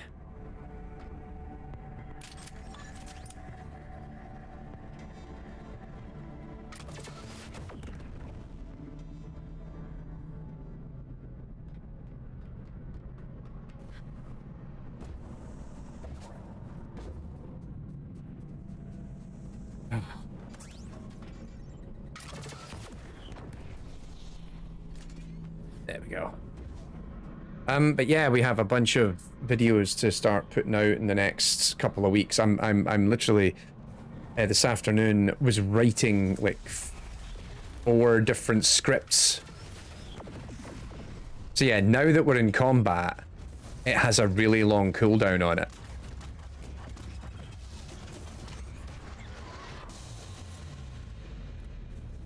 So yeah, like literally today we had a meeting. I had a catch-up production meeting with Shradha today, and we were going over a bunch of stuff, and we were talking about, like, I think there's 4.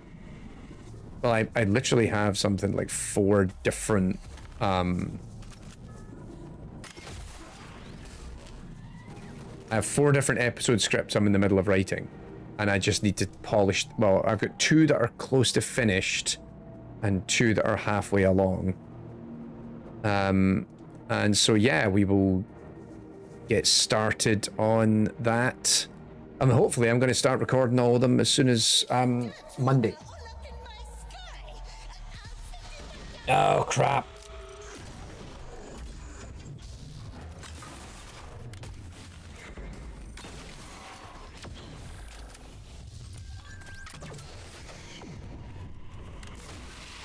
There we go.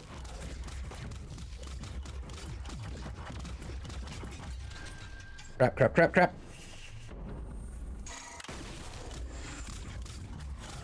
Give me the health.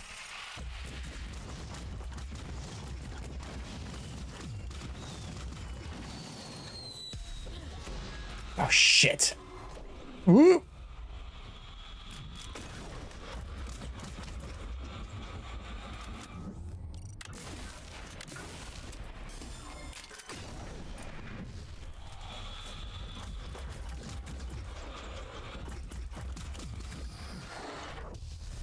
Phew. There we go.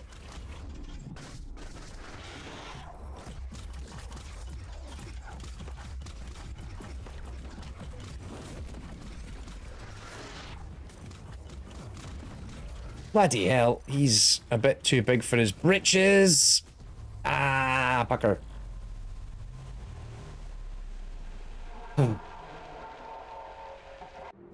Let's try that again.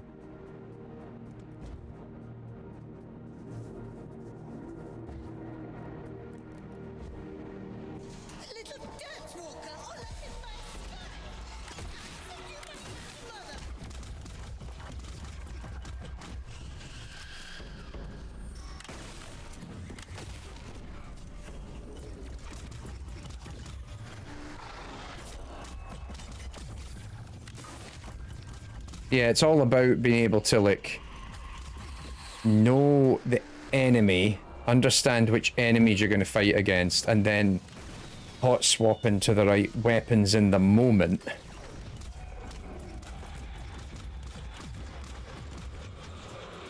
But also knowing how to block certain attacks that they do.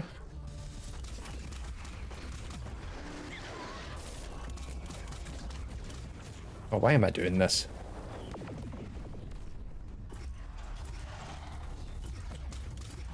There we go.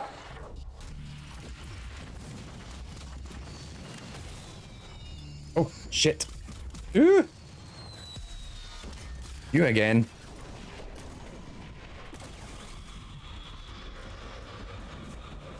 Hide round the corner for a second.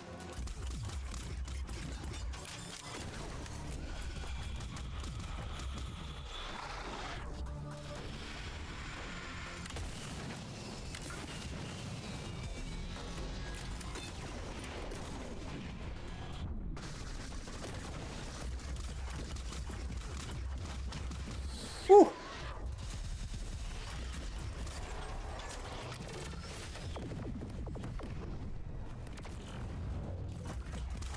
Come on. Shit!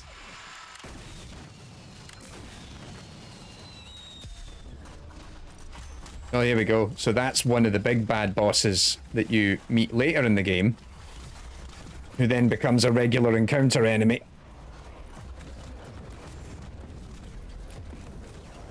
Trap!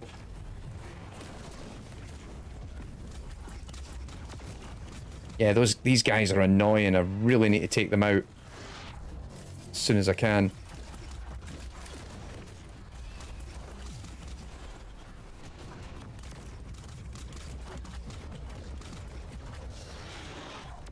I thought I saw one of you just kicking about there.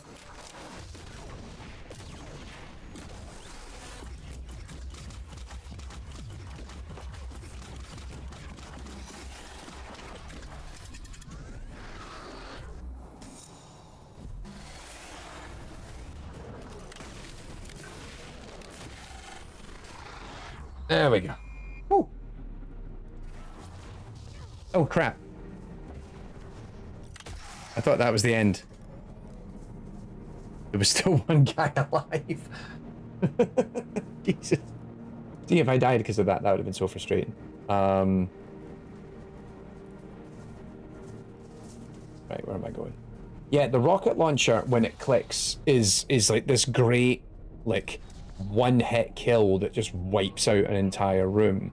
But you've really got to figure out... It's funny, like, I think you actually need to play the encounters a few times to really get to grips with them, and then know, oh, this is the moment to drop the rocket launcher. Because it's kind of this interesting Hail Mary that you can only use it, like I said, the cooldown on it is so long. If you time it wrong, then you're kind of fucked. Ooh. I missed it.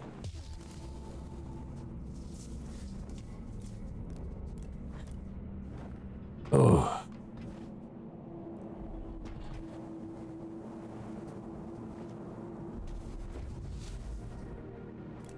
Yeah, hold off a second before we run round there.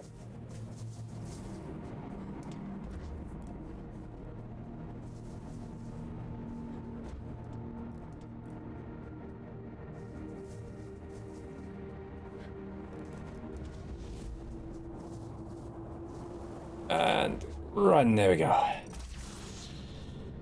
So yeah, I feel like this was the chapter when I was playing the game that I felt, oh, this is clicking now.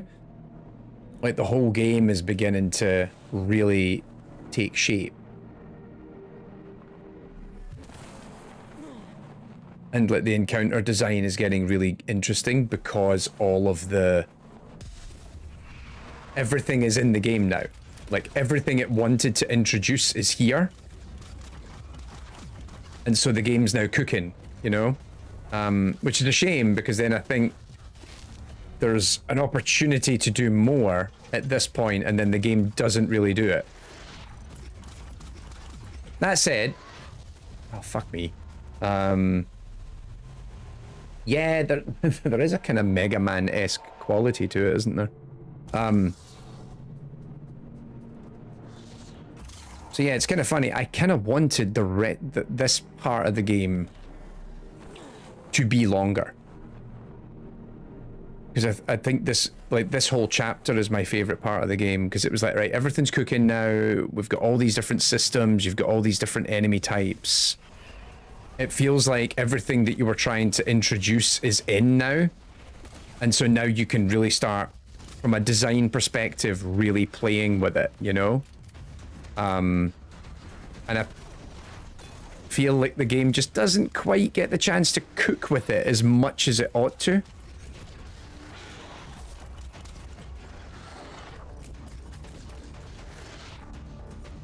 But it's still good fun, and I'm still having a good time, like coming back and replaying this, even though oh god.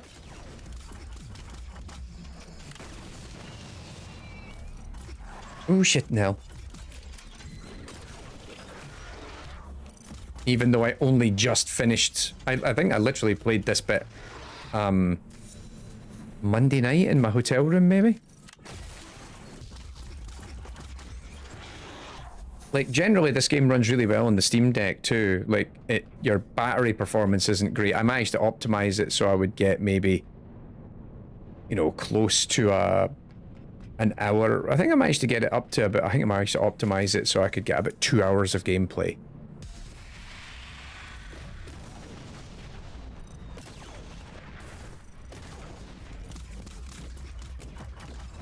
Before the battery just had enough, but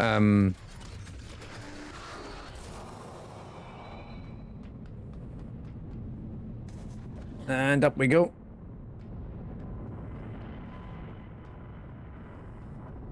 Running on pipes. That way.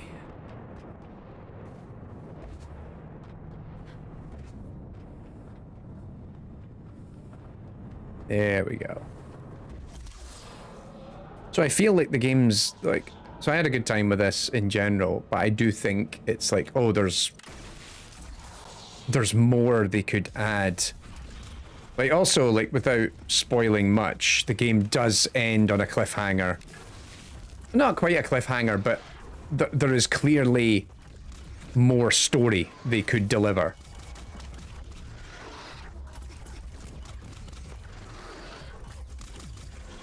Like, it is the narrative ends unresolved, shall we say. Not all plot threads are successfully concluded.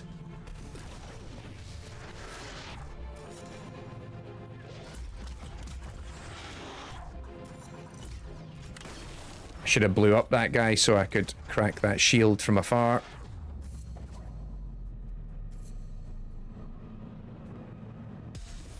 Oh shit, here we go.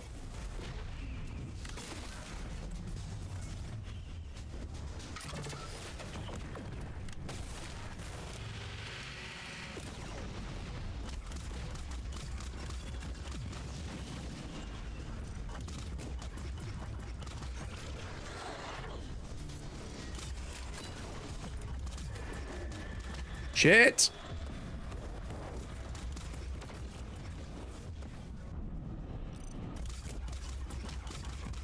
Need to take that guy out.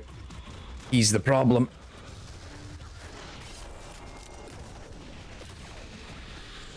Oofed. I think you could do an expansion story. That kind of that does follow up on the narrative. Though to be fair, it also feels like there's a sequel in this. Like, you've built enough systems. Like, also I feel like there's probably a lot of little bits and pieces in this first one where I'm like, you know what, I like enough of this that I feel like you're onto something. What else could you do with it? How could you expand on it? Build new systems so I think at least there's a little bit of an expansion you could do, just because by the time you get to the end of the game you're really clicking with all the systems, and I feel like it just needed a bit more time to cook and you know, like, give me more time just to play with all the systems that you've gave me. On one hand, I respect the fact from a design and onboarding perspective, they deliberately don't that it takes a long time to unlock everything in the game. But you know, that way, like I was comfortable with so many of the systems after even over only a couple of hours. I was like, just let me. So yeah, this other system as well, where you learn how to pilot trains, and then you have to learn to like jump between tracks as well at one point. It just felt like there was so many systems I was really clicking with by the end of the game, and I'm like, I just want more time to really get into those. And if you expand on those systems and give me more tools to play with, I feel like this game could be really rewarding. Oh, bollocks.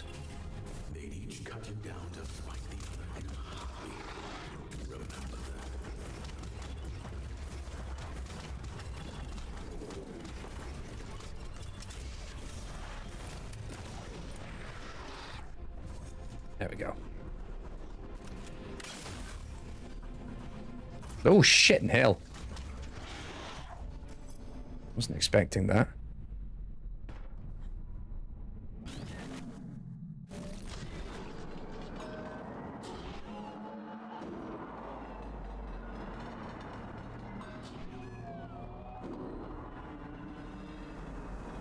Wee.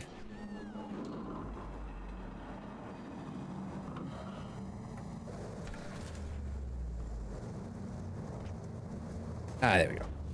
This is one of those moments I'm like, where am I supposed to go?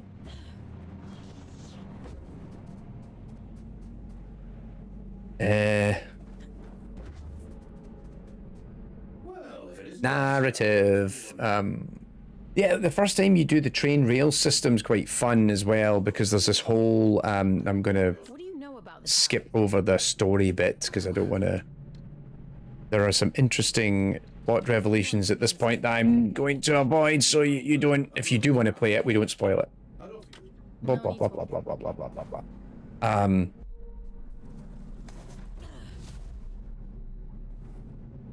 Yeah.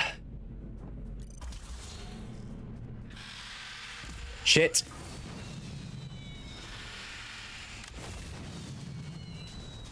Overall, the sound design in this game is really neat, I do think.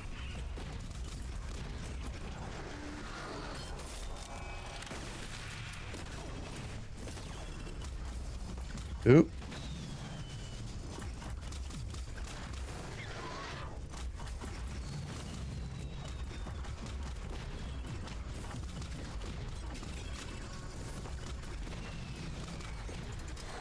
Cheat the system a little.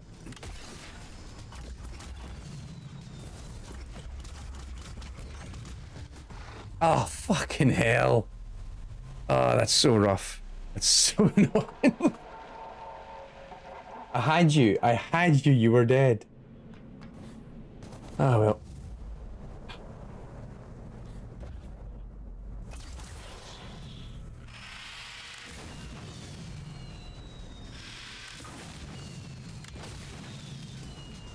That's Bloom.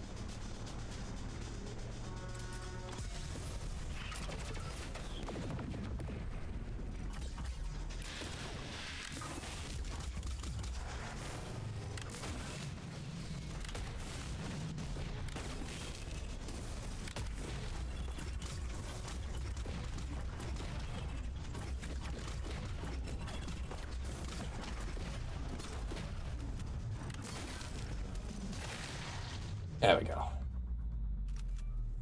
Nice and easy. Oh, shit.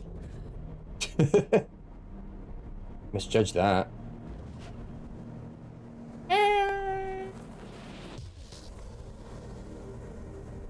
Yeah, I didn't see that platform coming out until it was too late. Health restored. Ah.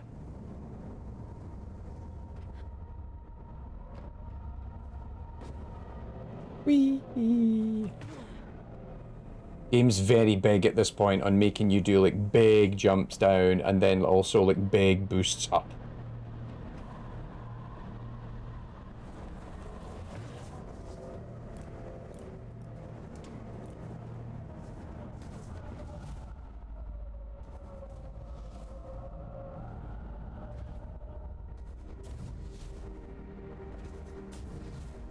Oh crap.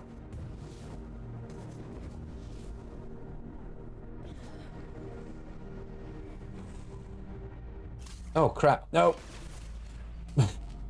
I was like, that's a dash one. No, it isn't. That's not a dash. That's a shoot it with a shotgun. That's a dash one. There we go.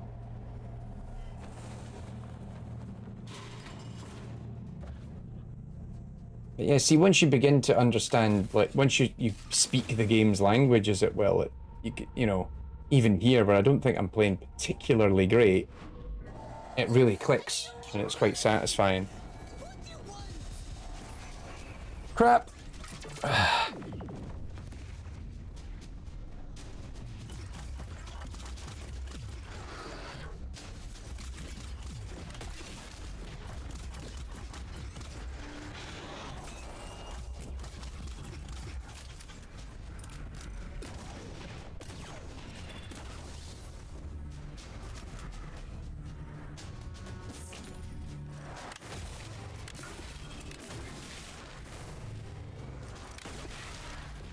Him dead.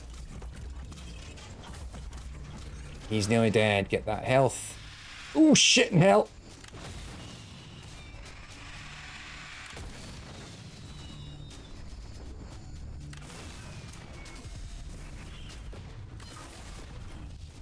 Fuck. I do feel if there's one thing they need to tweak in this game, it is the it's the iframes.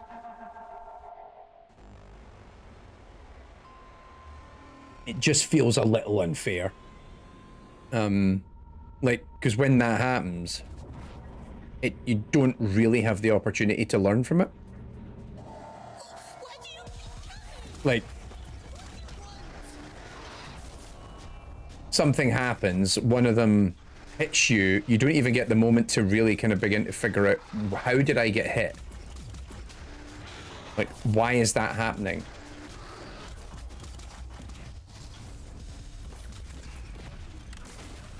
And I feel like it robs the player of the opportunity to understand what's happening in the moment. Which, particularly for something like this, where it is quite fast-paced, I feel that's kind of a, you know, core requirement. Crap, behind me. Shit. Ooh.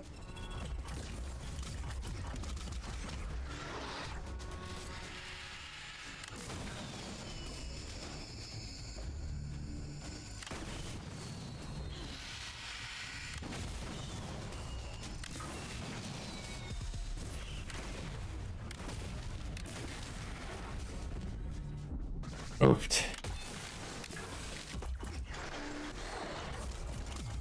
There we go. That didn't feel as bad now.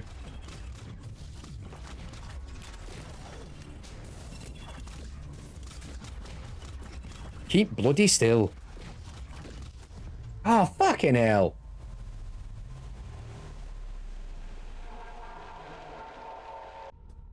Add good health. Yeah, this is definitely the thing about this game that is bugging me now.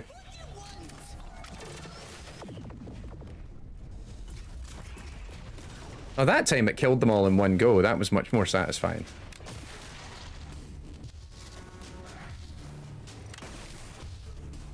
Bloody hell, Jesus.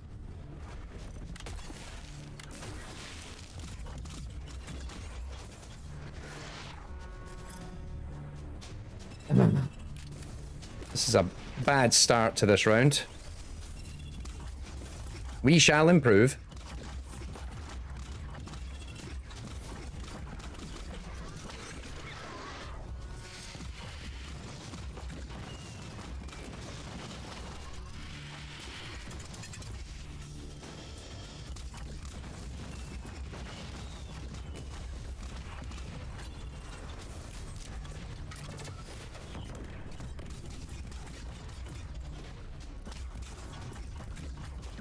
Oh, right, well, I've nearly killed you, so that's a good start. Now I can just take the other two out with a shotgun.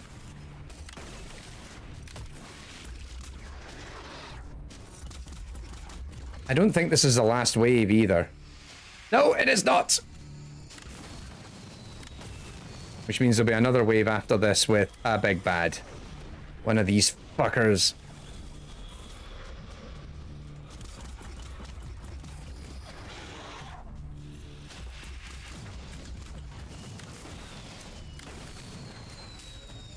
Ooh! I thought I'd got them all.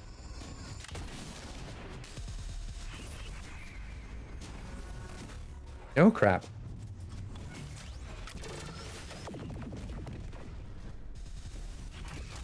Shit!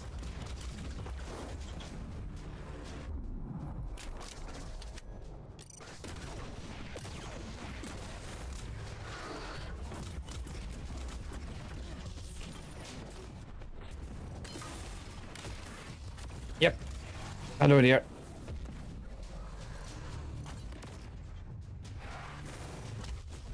Ah, fucking hell. Hang on a second, folks.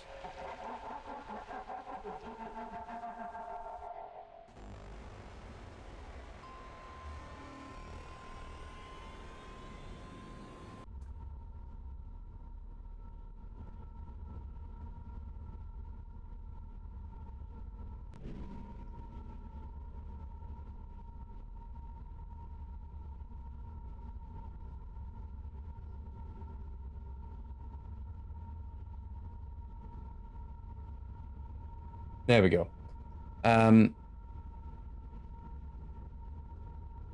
Yes, exactly. I think, Aji, you kind of nail it. Like, the, you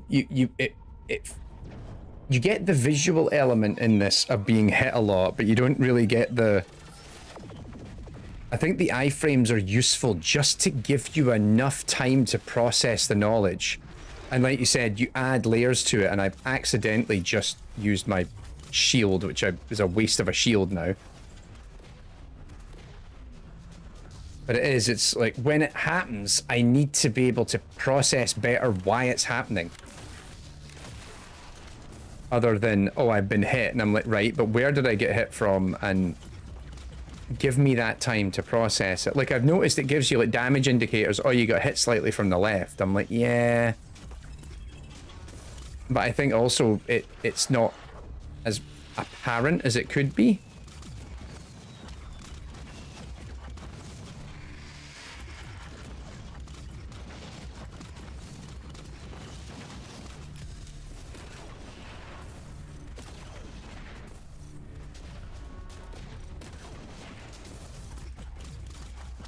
Alright, use this distance just to wear him down.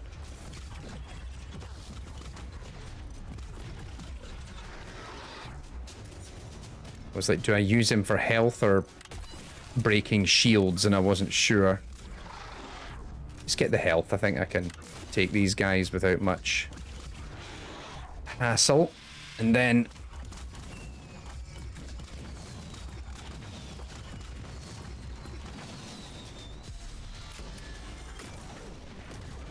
Ooh.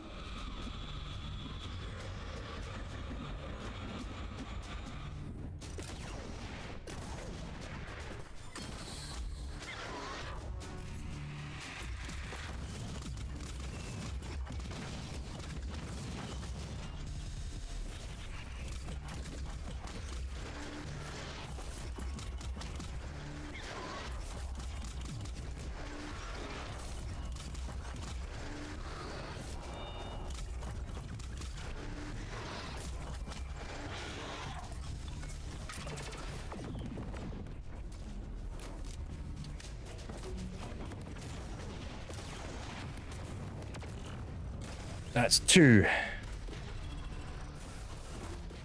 Damn it. Crap.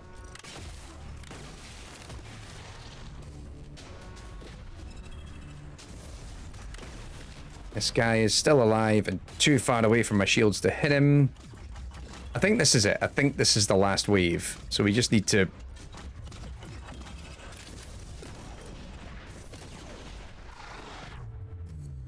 Ooh, yeah.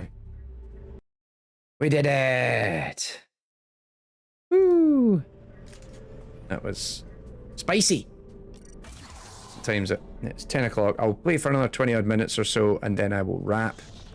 But yeah, this was really... I had no ambition to play through the whole game or anything on tonight's stream, but I just wanted to kind of give you a bit of an insight into what this game is like. Oh crap.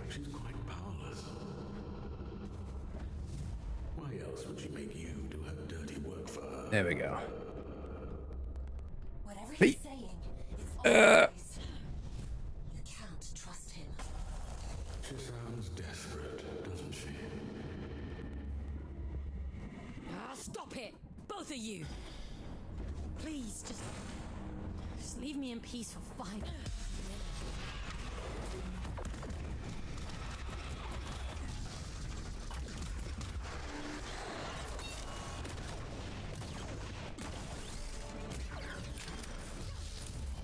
Crap. Hide round the corner.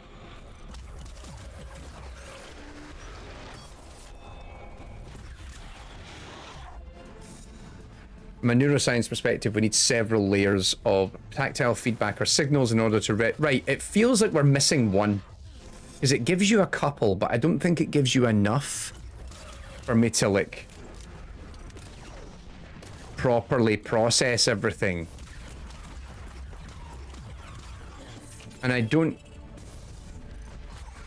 It's one of those things I would actually have to sit and watch my own, like, footage slowly to really begin to piece together what's the thing I'm missing.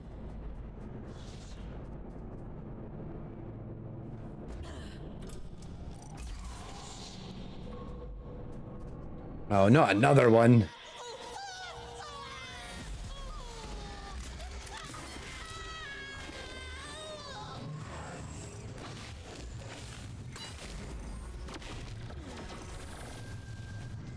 Crap. I'm just trying to get out of that corner.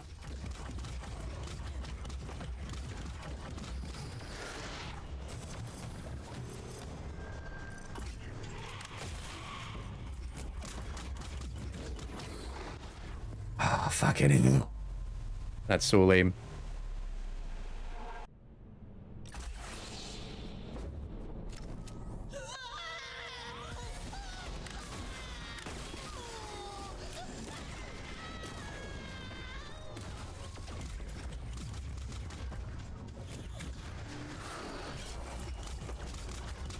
There we go. Break the shield on the other one. And then give me health. Oh, crap.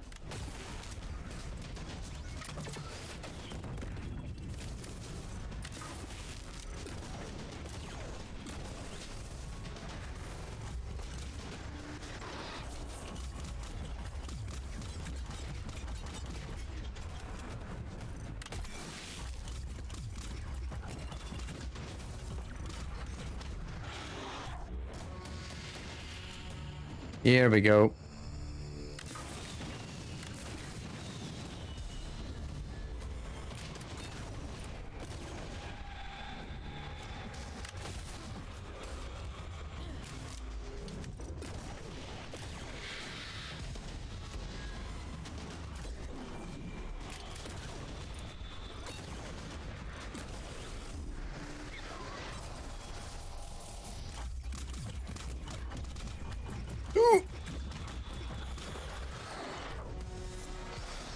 Shit. See, it gets quite spicy, doesn't it?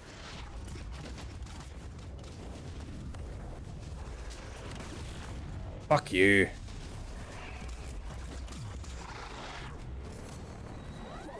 Oh, hey. I was like, hang on, have I beaten this round or what's happening? Oh, crap.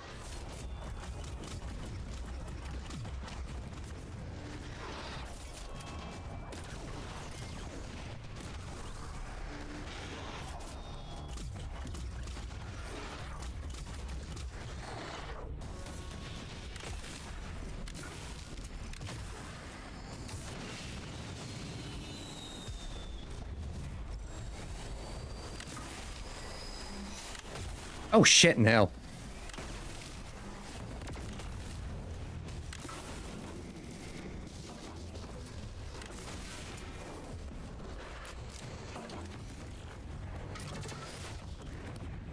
Oh, God. Give me health. I think I... Oh, come on, fuck. Oh. It teleported next to me and then blew me up. That sucks. That sucks so bad.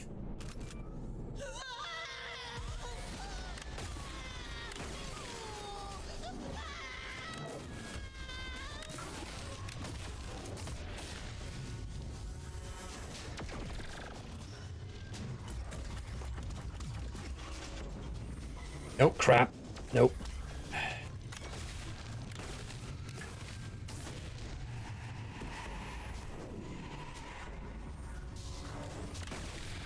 That's one.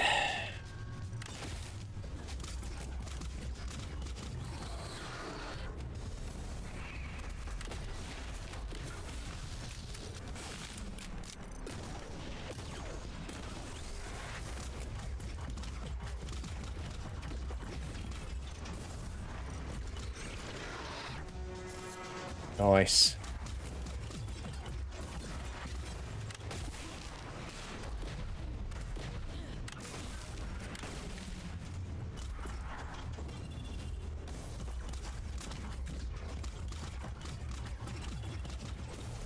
Yeah, it feels like there should be cooldown timers on some of the attacks, particularly relative to like the cooldown should be relative to where the enemy is. So like, so if it teleports and then it attacks the player, I feel like some of the attacks should be heavily should skew their, or actually delay their activation relative to how far away the player is where their teleportation or destination is. So if it teleports farther away from the player, I think it's okay for them to then turn around and go, actually, when I teleported, you're much farther away from me, so it's okay for me to immediately go into my attack. But if you are closer and I teleport right next to you, then in theory it should actually delay activation of the attack, I would say by upwards of half a second. It's just long enough to give the player enough of an opportunity to grasp the context of what's happening. Oh crap.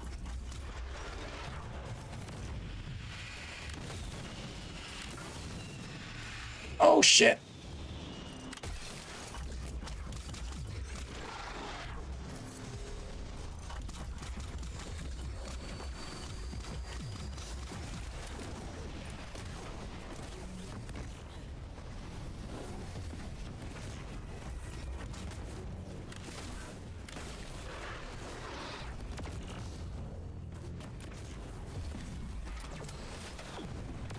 Right, that's you dead.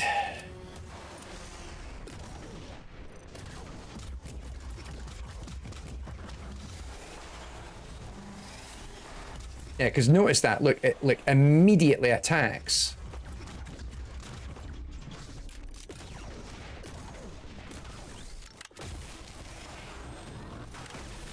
And yeah, that attack, where it does like this kind of laser thing, is absolutely brutal. I think at this difficulty, it's close to a one-shot kill.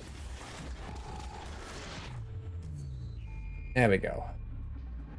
Caballero, yes, it came out. This came out just last month. It is, I think it's in the Bullet. So they're doing the Bullet Hell sale or festival or whatever right now on Steam, and it is in that category. So this game just came out. I think it launched literally about 3 weeks ago. And this is the first time I've been able to get on content to stream it. But yeah, it's called Luna Abyss, and it's on Steam now. As I was saying at the start of the stream, I literally just finished it. I just saw credits on this game on Tuesday evening, flying back from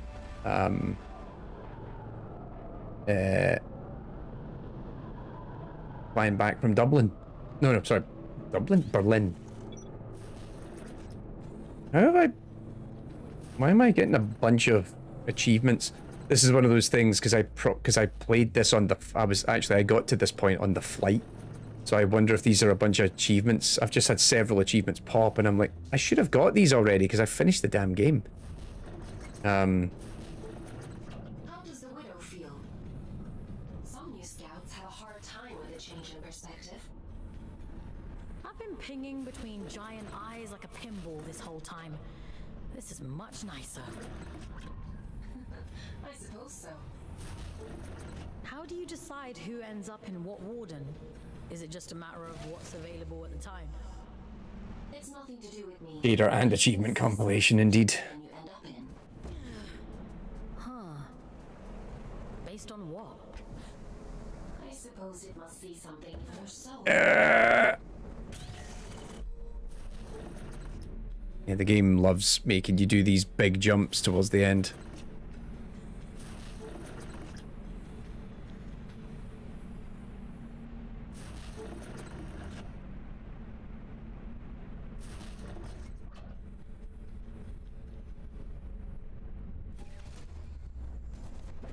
Ugh.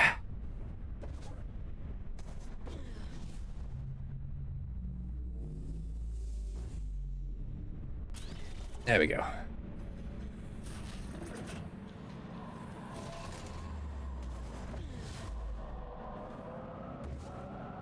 No. There we go. Whew. Some of these jumps are super tight towards the end, and I'm like, I don't think I'm going to make it. And then, oh, no, I did. I'm all right.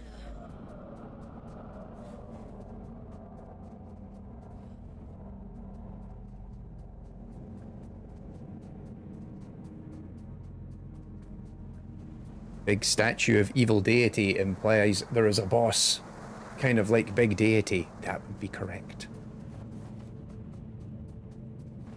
Right, we'll maybe find one more encounter to do, and then after that we will wrap for this. This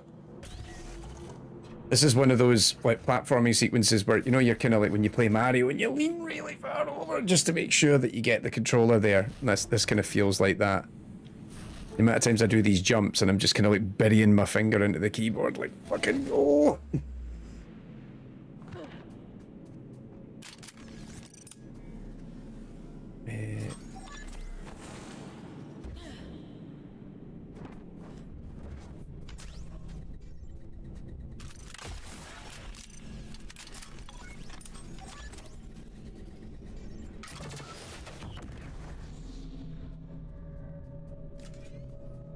There we go.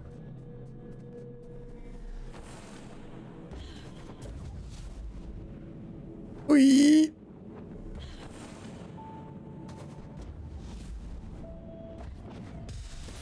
Oh, I knew that was gonna happen.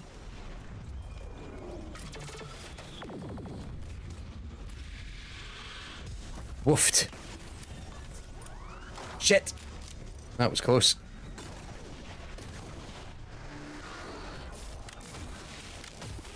Change gun.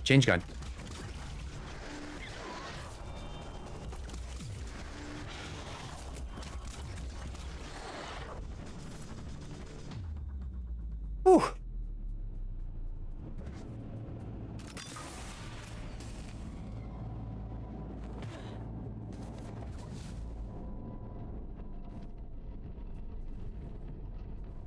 I feel like this is where it gets into the kind of neon white territory of like, yeah, we're doing lots of big platforming sequences. I never really got into neon white though.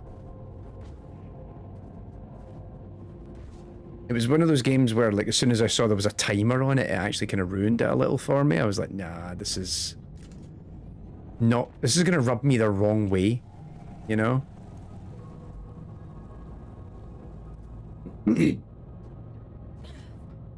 Where am I going? That way.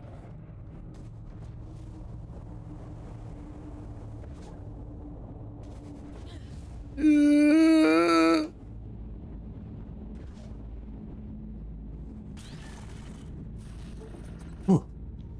Made it.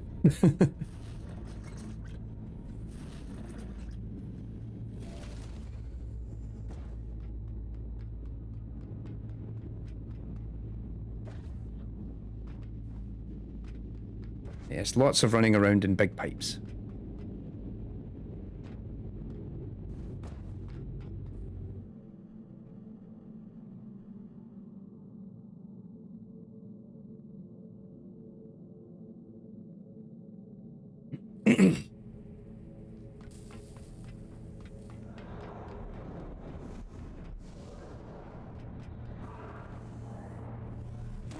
Boing! It really loves sending you on these really big jumps.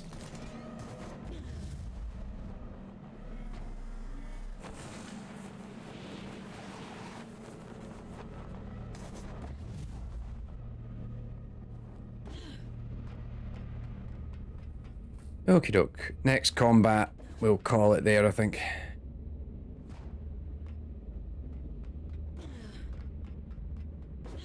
Managed to get just shy of 3 hours. We were a little bit late in starting tonight just because streaming. And that's where the boss is for this level. Is up there in that.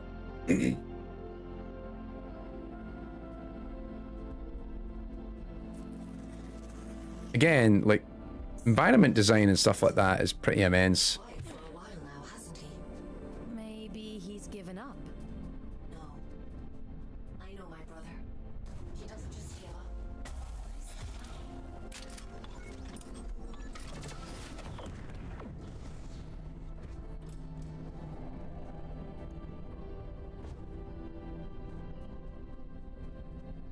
right, the compare your time against your friends, it's one of those things where, like, there are some games when I see a leaderboard like that and I'm like, oh good, I'm all about it, and in other games I'm like, this is gonna kind of ruin me in a way that I'm not gonna enjoy. Sometimes, like, that competitive part of me just kind of triggers in a way that I'm like, I don't think I'm going to, or like, I think in the case of that game is I don't think I'm going to enjoy this enough to really lean into the leaderboard thing. Whereas there was other games that have came along where I'm just all in on that sort of shit. But hey, no, I mean, it's not like it was a bad game. I think a lot of people really liked it. It just was not my cup of tea.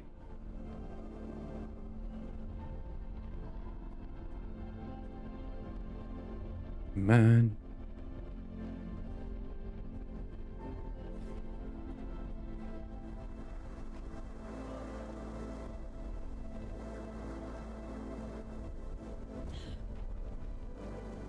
Oofed. That was a little too close for comfort.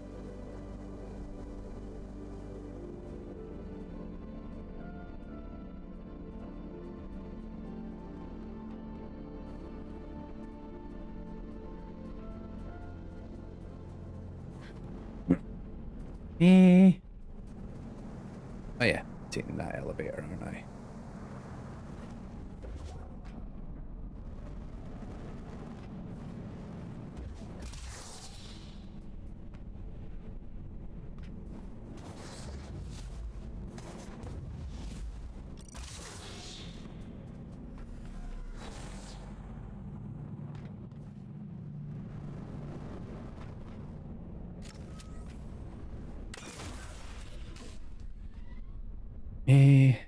Where am I going?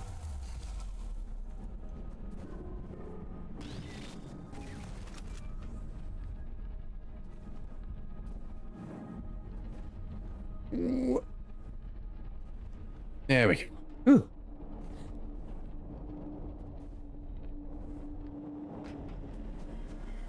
Getting quite hairy now towards the end.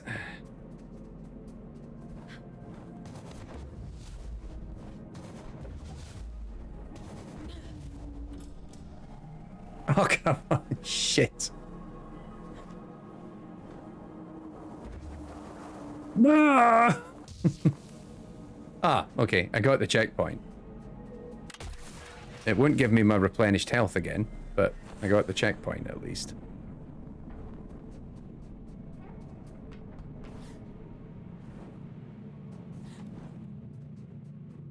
Everett. No, that's story. We don't want story. He's not right. Everett? There'll be time enough for Yeah, I feel like there is a subtle grab mechanic in this game. It's very slight, but if you ever so slightly miss, it does pull you up. Like I just did it there. But I feel like it needs a wee bit more juice to it, you know? Aylin, you have to extract the boys. I know. It's Manny, isn't it? He can't get to you, so he's messing with them instead. There's no time, folks. I won't leave them here. There we go. Keep going.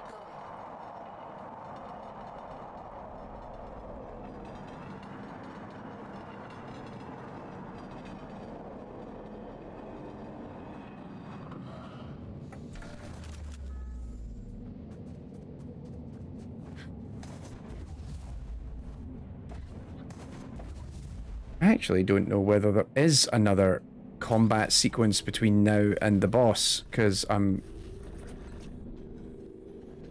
getting quite close to the boss, actually.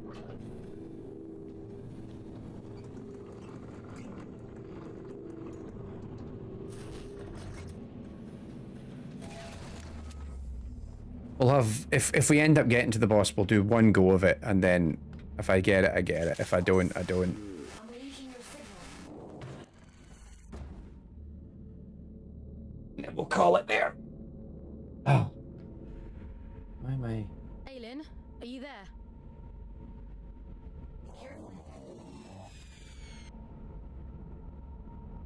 Don't worry, Aylin.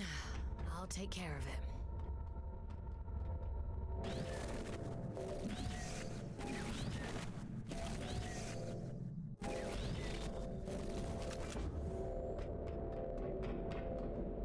Oh, this way.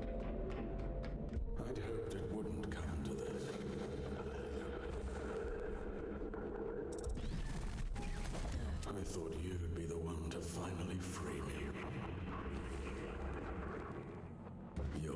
Little bit of asset reuse there. Yeah, here we go. I've actually reached the boss.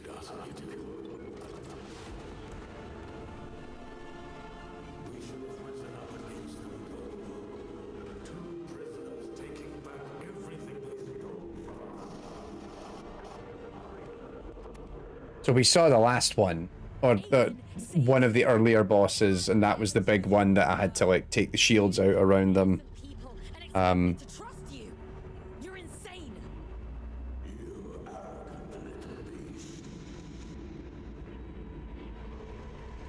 So this is the one that I need to stay in the air a bit more.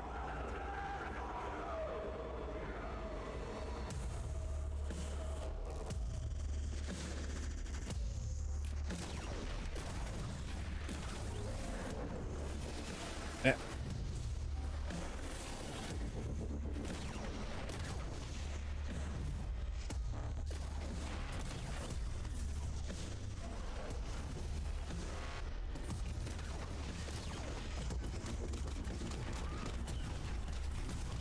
Crap.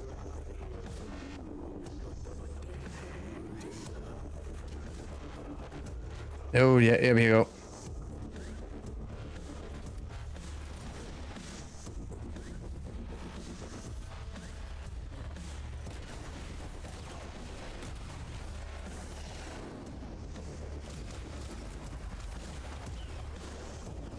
Ah!